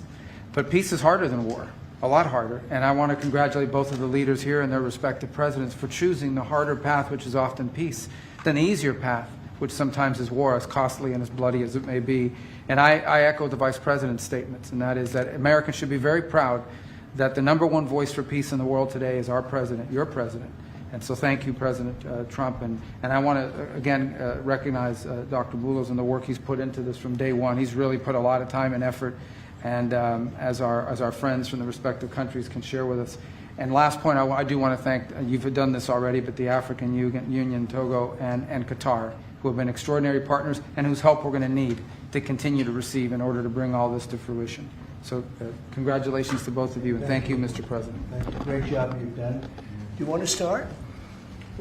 Either way, would you like to start? Ladies first, maybe. Okay. Thank you so much. Thank you Again, very much. Thank you so much, Mr. President, for having us here. I think I can summarize my contribution in 3 main points. First of all, thank you and congratulations indeed for this remarkable milestone, which is putting an end to 30 years of conflict and of suffering, and which is redefining the perspectives that millions of Congolese and of citizens of the greater Great Lakes region will have. The second point is stay committed, stay on board. We need the United States to make sure that this agreement holds and that you hold us accountable. And the third point is, if you stay on board, I think there are so many perspectives that we can transform our partnerships through and that can usher in an era of prosperity, of growth, and of shared bilateral relationships that go well beyond the challenges that we've shared together, and that can at least, or finally, focus on the potential and of the wealth that we can share. So again, our heartfelt gratitude to you on my behalf, but more importantly, on behalf of the people of the Democratic Republic of Congo. Thank you so much. Beautifully spoken, and I look forward to seeing your leader. They will, highly respected person, as you know, Indeed. highly respected all over the world, but in Africa in particular. So sometime in July, we'll do something, big ceremony. We look forward to it. Thank you very so much. Please. Thank you very much, Mr. President. This is indeed a historical day because it's the signing of a peace agreement between Congo and Rwanda to end a conflict that has been going on for 30 years. And there has been many mediation, facilitation in the past, but none of them succeeded. And we believe that it's because of your leadership and your steadfast commitment to this process, with also a new approach of economic integration, regional economic integration, which is important to allow Rwanda and DRC working together, because this is a very rich region with cross-border trade, with the minerals, with natural wealth. So with the U.S. Standing side by side with Rwanda and DRC, we believe that we will achieve a long-time peace.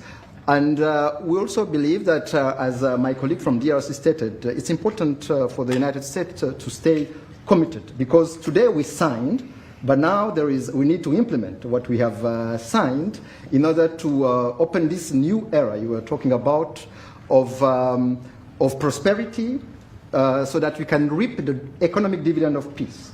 So for this economic integration framework to be implemented, it's important for the U.S. to accompany the parties to implement what we have signed, because in the past we have signed so many agreements that were not implemented.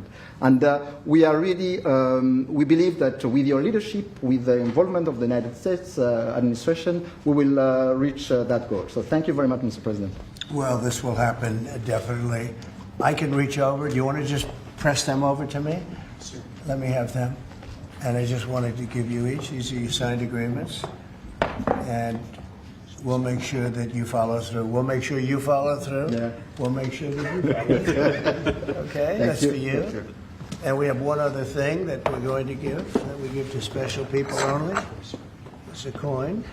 Thank you. And I hope you do that. I'm going to give you a second one for your leader. Oh, cool. Thank you very much. And likewise, we'll do that.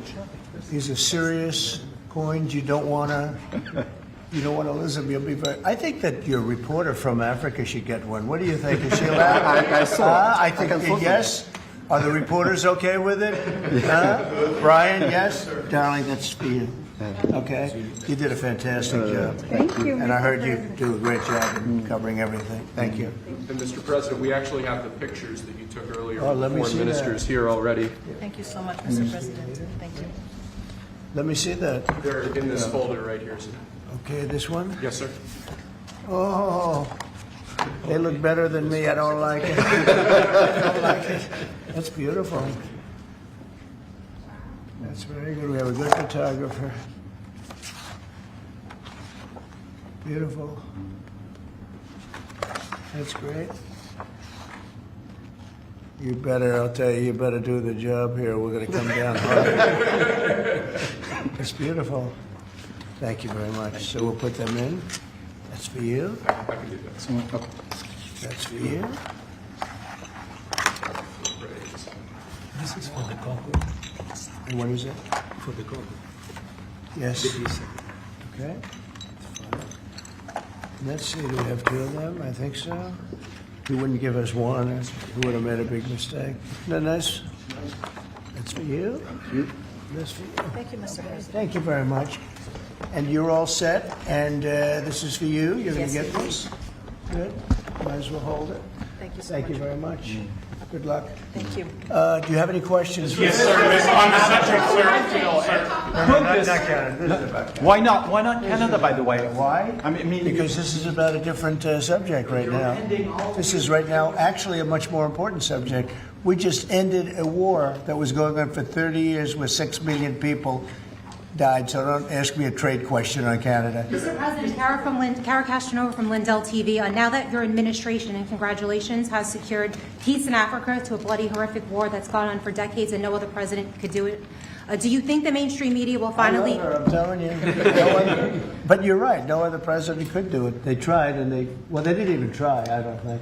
I actually don't think they tried. Do you think Biden tried? He didn't know he was alive. Do you think the mainstream media will finally give you credit where credit is due? No, the media will never give me credit, but the people give me credit. That's why I'm here.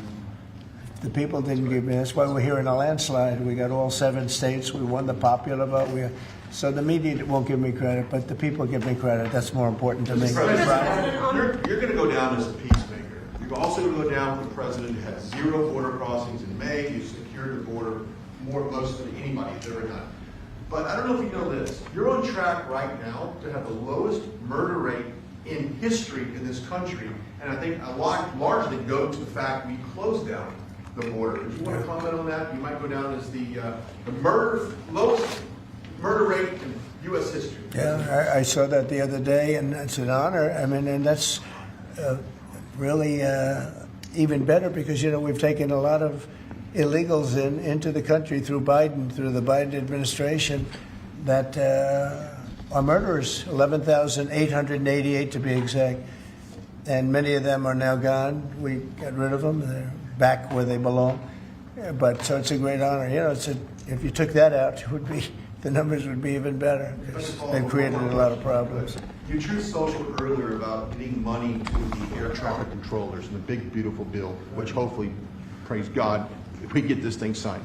What does that mean to that industry that have been suffering the last couple of years, quite a decade of being underfunding, and how that changed the safety of air travel? Well, they've underfunded the airports for years, and I started the process of getting it completed in terms of the equipment necessary to land the planes, where the planes, like the helicopter accident with the plane, would have never happened if they had the right modern equipment. It would have been bells and whistles would have been going on all over the place.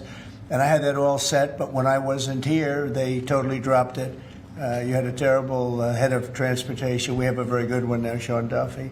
But you had Buttigieg, and he didn't know a damn thing. He'd ride to work on his bicycle. He didn't know what the hell was going on. He was terrible.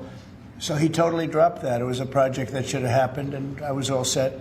But we had a very sad experience with the voting, and so we didn't get to do that. But now I'm doing it, and we're going to have a great system. And it's funded partially by the bill. It's the initial funding is by the bill, and then it gets to be funded. The rest of it comes a little bit later as we build it out. But we're going to build out the best in the world. We have the best companies in the world. A couple of countries have very good systems. In fact, I noticed when I was landing, my pilot often would use the system of another country, and I said, "What are you doing that for?" He said, "The United States system is so bad." So we have the best companies that do that in the world bidding. You have Raytheon, you have IBM, you have a lot of different companies bidding, and we'll get the best one, the best system for the best price. And they're going to go to town and give us a system that will be better than any other system in the world. And you won't have planes bunking into each other at 35,000 feet. Mr. President, on the subject of peace deals, how close are you and your administration to a deal in terms of Gaza ceasefire right now? Often asked, and I think it's close. I just spoke with some of the people involved. It's a terrible situation that's going Gaza. He's asking about, and we think within the next week we're going to get a ceasefire. And we're supplying, as you know, a lot of money and a lot of food to that area because we have to. I mean, you have to. We're in theory not involved in it, but we're involved because people are dying. And I look at those crowds of people that have no food, no anything, and we're the ones that are getting it there. Some of it's being taken by some bad people, once you give it and you give it out, and they're supposed to be taking care of the people, and they end up stealing the food and selling it. But we have a pretty good system now. But so we're helping with that. You see the lines of people that just get one meal essentially. But it's too bad other countries aren't helping out. Nobody's helping out. We're doing that because I think we have to on a humanitarian basis. Like this, we didn't have to get involved in Africa, but we did because we thought it was. I've been reading, like JD said, he's from much of his life he's been just seeing this about this brutal war, and it actually got a lot of publicity because of the level of brutality. Right? It was nobody's ever seen anything like it, and to be involved in that, I consider this the most important of my conferences today. We just had a great Supreme Court victory today, and everybody would say that was big, but we're talking about saving thousands and probably millions of lives here. This is more important than anything. So it's great, but we're working on Gaza, trying to get it taken care of. And again, a lot of food has been sent there, and other countries throughout the world should be helping also. And on another conflict that I know you've been working on, sir, is it true that you have reached out with a letter to North Korea's Kim Jong-un? Well, if there is a conflict, I get along with him very, very well, and we'll get the conflict solved with North Korea. I've had a good relationship with Kim Jong-un, and I've gotten along with him really great, so we'll see what happens. But somebody's saying there's a potential conflict. I think we'll work it out if there is. It wouldn't involve us, but again, we're very far away from a lot of these places that we're solving problems with. But I enjoy doing it, I like doing it, and it's the right thing to do, and we have an ability to get it done, so we're solving things that we didn't have a lot to do. Serbia, Kosovo, I told you, we solved a potential disaster. I can tell you that some of the countries that you're not going to hear about, but some countries that were ready to go to war with their neighbor are not going to go to war with their neighbor, and that's a great thing. We have a number of them. But I'm very happy about India and Pakistan because they actually have nuclear weapons. When you talk about Iran, they were trying to get it, but India has nuclear weapons, Pakistan has nuclear weapons, high-level nuclear weapons both, and getting that solved was really great. And we did it through trade, so it was a great thing. Mr. President, when it comes to nuclear weapons, Mr. President, are you concerned that the Iranians may have some enriched uranium at Pickaxe Mountain? No. The last thing they're thinking about right now is enriched uranium. They're not thinking about what they want to do is they want to get back to life, and they do want to meet me, and we'll do that quickly. We're going to do it quickly. We'll have a meeting. They said this morning that they don't want to meet with the U.S. Were they telling you something different in private? They may say that to you. Don't you think they want to meet me? Don't you think we have sanctions on there that they can't do anything? Wouldn't you think that they want to meet me? They're not stupid people, but they went through a lot, and they suffered, and so did Israel. Israel suffered greatly. It was a nasty 12 days, and we'll see what happens. Are you considering sending Patriot missiles to Ukraine? Have you made up your mind about that yet? I may. On this context, Mr. President, there are a few unanswered questions that remain in the deal. For example, will Rwandan on this conflict? For example, will Rwandan troops pull back from parts of the DR Congo, and also will the M23 rebel group be allowed to remain in parts of eastern DR Congo? Do you have any answers to those? Well, let me ask you that question. You want to answer that one? It sounds like an interesting question for you. Go ahead, please. Thank you very much. In the agreement we signed, we have taken the concept of operation for the neutralization of the FDLR, which is a vicious genocidal movement, and the lifting of Rwandan defensive measures. So this was already signed last year in November, so we will implement it. This concept of operation to do both things, to neutralize this movement, which has been destabilizing Rwanda for many years, and to lift our defensive measures. As for the M23, in the agreement also, we have decided to rely on the Doha talks, because they are currently talks between the AFC M23 and the DRC government to have a peace deal also that will complement the Washington peace agreement. So both things are taken care of. Thank you. Mr. President, will the United States be enforcing this agreement? Well, we're going to be working with them to get it enforced. They can enforce their own agreement, but we'll be putting a lot of pressure on to make sure it gets enforced. The two people in this room are very, very capable people, and they'll get it done. I think they'll get it done. They love their. One thing I learned very quickly is how much you love your country and you want to get it done. And they know it has to get done, otherwise bad things happen. But I think we're well beyond that.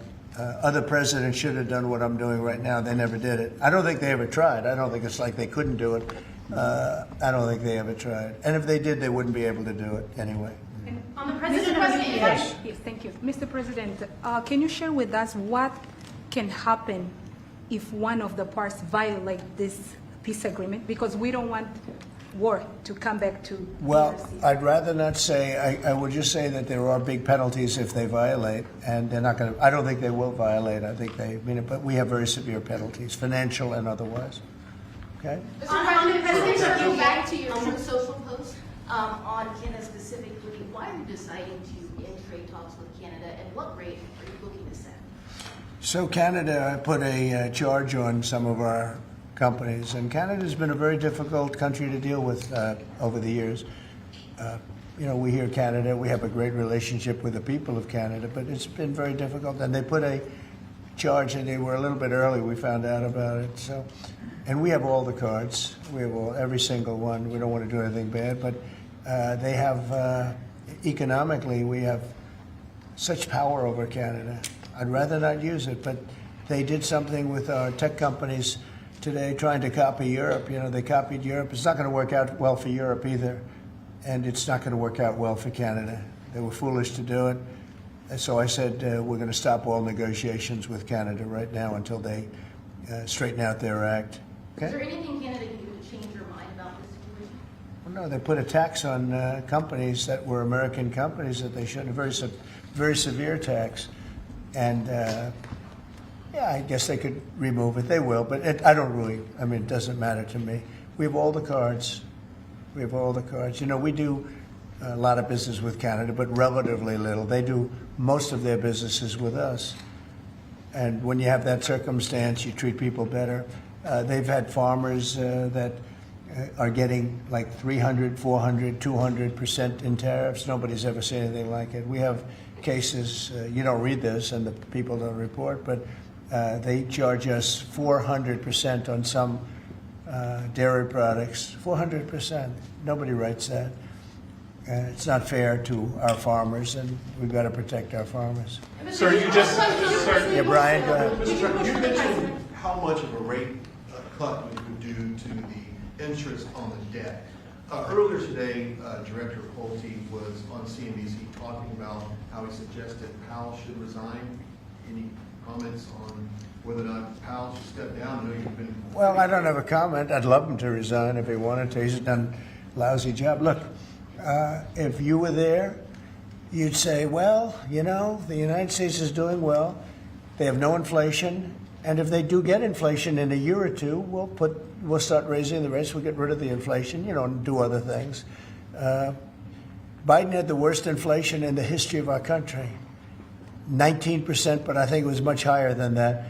Frankly, they say 19%. I say I think it's a lot higher than that. And we have almost no inflation now. We've done a great job in a short period of time. Energy prices are way down. Gasoline now is down to close to $2 in a lot of places. A couple of places I see it even broke. It's like $1.98 a gallon. We've done a great job on inflation and honestly, pretty much everything else. I think it's very sad the way people act. You know, you have a guy in there that with the stroke of a pen could lower interest rates and save us hundreds of billions of dollars a year. But he's a stupid person. You know, it's very interesting. I'm not sure if he doesn't understand it, because you should be able to understand it. It's sort of 101 economics, but I'm not sure of that. But think of it, with the stroke of a pen, he talks about costs. We can save $600 billion maybe even, these are nice numbers for you, right? $900 billion, $950 billion by lowering interest rates. And it's really just more of a paper movement. It's not like you're not cutting anything, you're not cutting jobs, it's just interest rates. And we're number 40 or 44, number 45.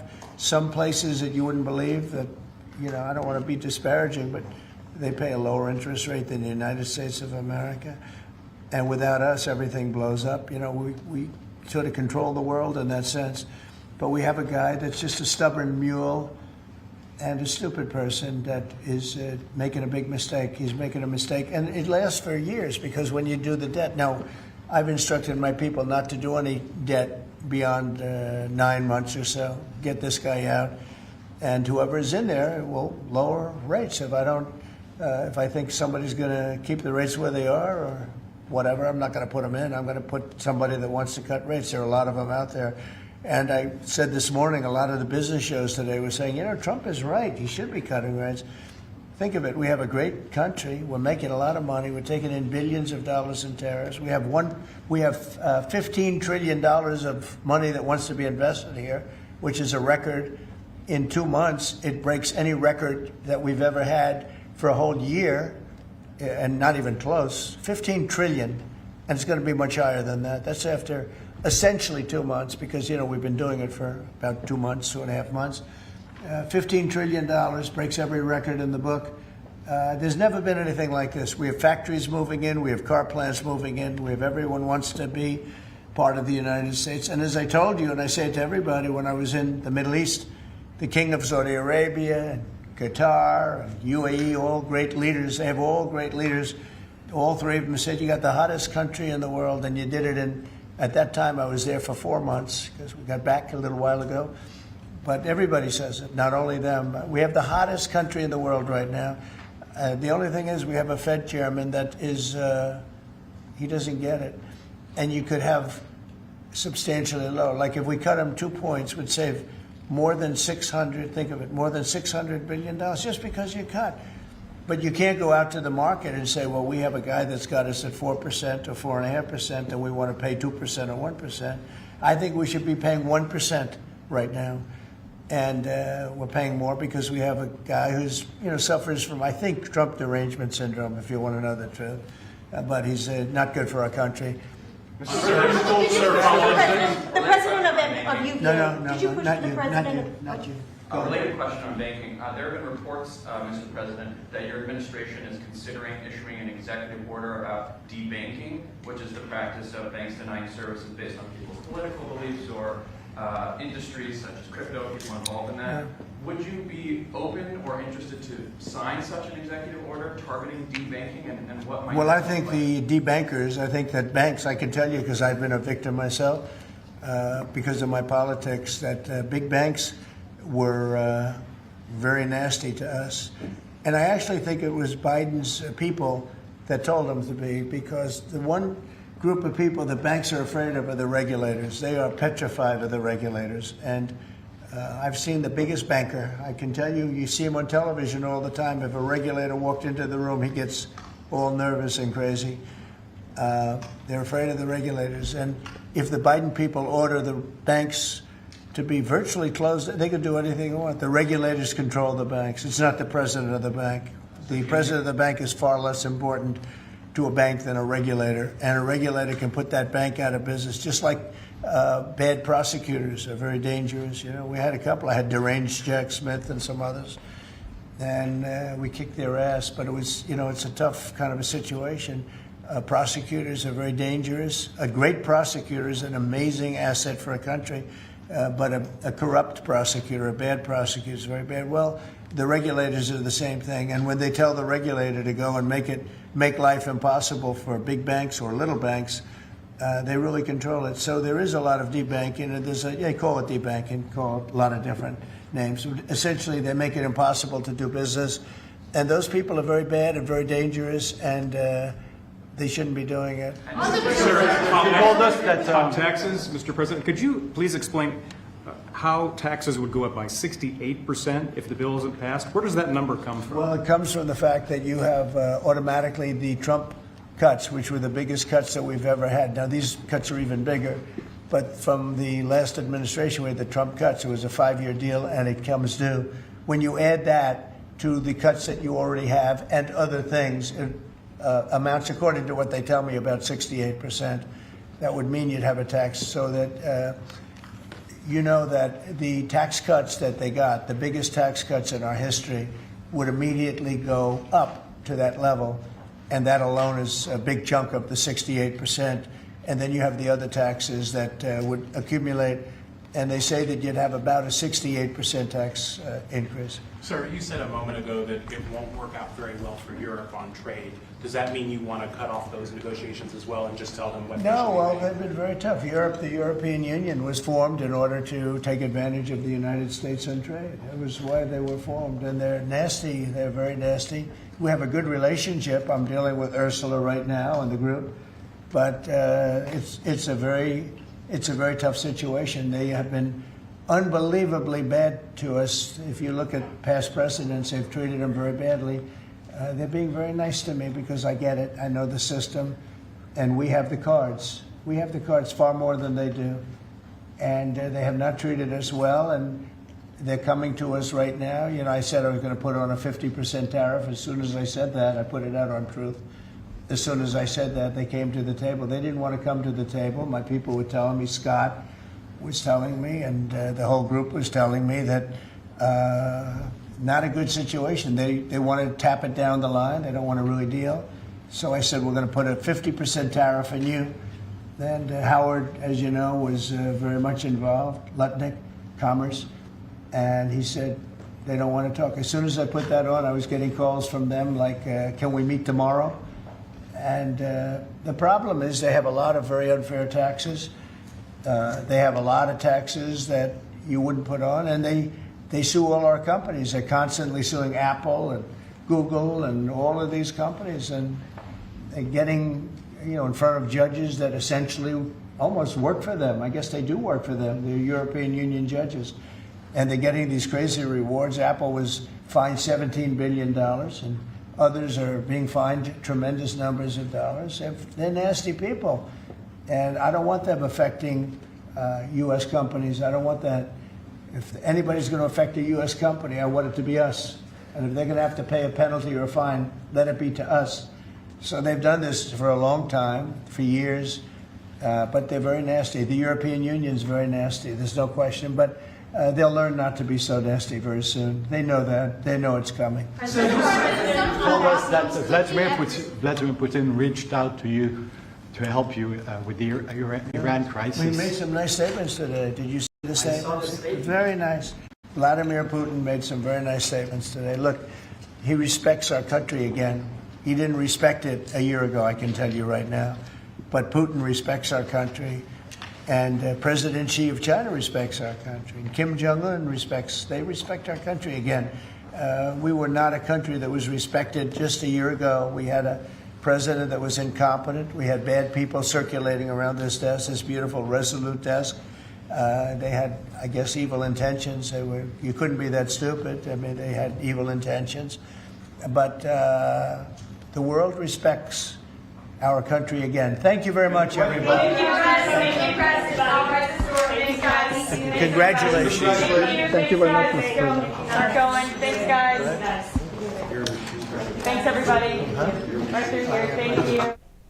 Well, the president taking some time there this afternoon, just like he did this morning at the James S. Brady press briefing room where Carolyn Levitt usually holds press conferences. So that was a double dip there. You know, we saw that President Trump was speaking to press for quite some time earlier today, and now round two. So great to see that. Also, President Trump talking about a number of countries that in a few short months, he said, quote, we now achieved peace between India and Pakistan, Israel and Iran, the DRC and Rwanda, along with Serbia and Kosovo. So a lot of great things happening there when it comes to peace, as it is 4:53 Friday, June 27th. Thank you guys so much for streaming in. A lot of coverage today, a very busy news week and weekend, the past weekend. Maybe this weekend will be a little bit easier in the news world. Hopefully we have a great weekend. Hopefully you have a great weekend as well. And we look forward to next weekend because the big, beautiful bill that's in the Senate, President Trump wants to see it signed prior to July 4th. And speaking of prior to July 4th, July 3rd, President Trump will be in Iowa for a rally. It's all about the America 250 kickoff because July 4th will be our 249th birthday here in this country, kicking it off a year early as we get ready for the 250th, which is next year, of course, on July 4th. All right, let's thank a few sponsors before we wrap up here. Let's go to Colonial Metals Group. Thank you guys so much for being a sponsor at rightsidefreegoldguide.com/RSBN. Also, let's go to allfamilypharmacy.com/RSBN as well. You can save 20%. Use the RSBN 20 promo code. Let's go to angelpaste.com. If you use the RSBN promo code, you get a discount as well out of Spring, Texas. Great product there. Let's shift over to Kalshi.com/RSBN. Pretty much everything /RSBN. A great site there as well if you like to bet and trade on pretty much anything. Kalshi.com/RSBN. Let's go to PatriotAddictDeals.com as well. If you like that Trump Force One airplane, remember those great days with the rallies and those Trump Force One flyovers? You can get that right there, PatriotAddictDeals.com. Let's go to MyPillow.com/RSBN as well. Purchase one thing if you'd like, get something free. The With God All Things Are Possible pillow, and there's a number of other products as well, more than 2,000 on mypillow.com/RSBN. Mike Lindell doing great things there. If you'd like to donate to Right Side Broadcasting Network, of course, all you have to do is text RSBN to 855-575-7888. Okay, that was a lot of information, a lot of websites, a lot of phone numbers, but here's the thing that's cool, is if you'd want to purchase any of the products that you just saw, just hit pause, scrub back a little bit, maybe screenshot it with your phone if you're watching it that way, or take a photo of the TV. Seriously though, all of the products here, great products, obviously on the right side of history. They go to our great sponsors, but then also RSBN, we get some of that as well, in the sense of it takes money to do what we do. So thanks so much for watching on this Friday, June 27th. I'm Matthew Alvarez. Thank you guys again. We'll see you again soon.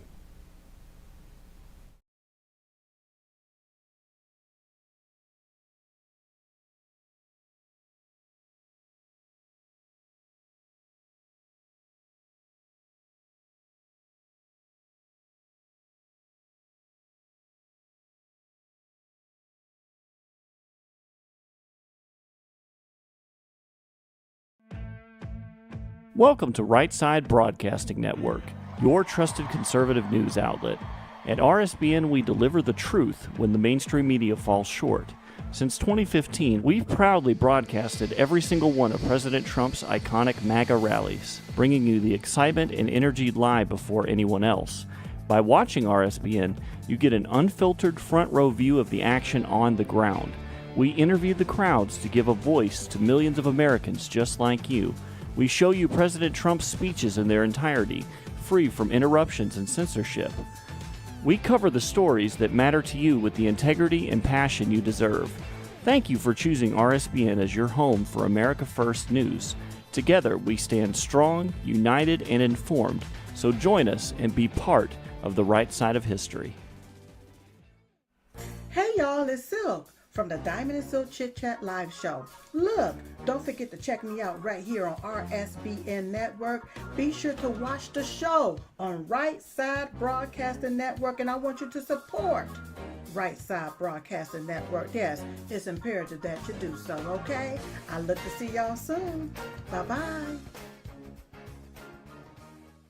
To celebrate our newest launch, Rev 7, I'm bringing you an amazing introductory offer, plus an exclusive overstock sale that you're not going to want to miss. Rev 7 is our premium energy drink that tastes great and gives you energy all day with no jitters and no crashes. That's because there's no sugar and no caffeine. I'm so sure you're going to love Rev 7 that for a limited time you can try our 3-pack absolutely free. Or check out our Percale bed sheets. I can't believe I'm even going to say this. Every color, every style, every size, only $29.88. So go to mypillow.com or call the number on your screen. Use your promo code to save 20% on our Rev 7 12-packs or try our introductory 3-pack absolutely free. And our Percale bed sheets, all sizes only $29.88, even the queens and kings. Inventory is extremely limited, so order now.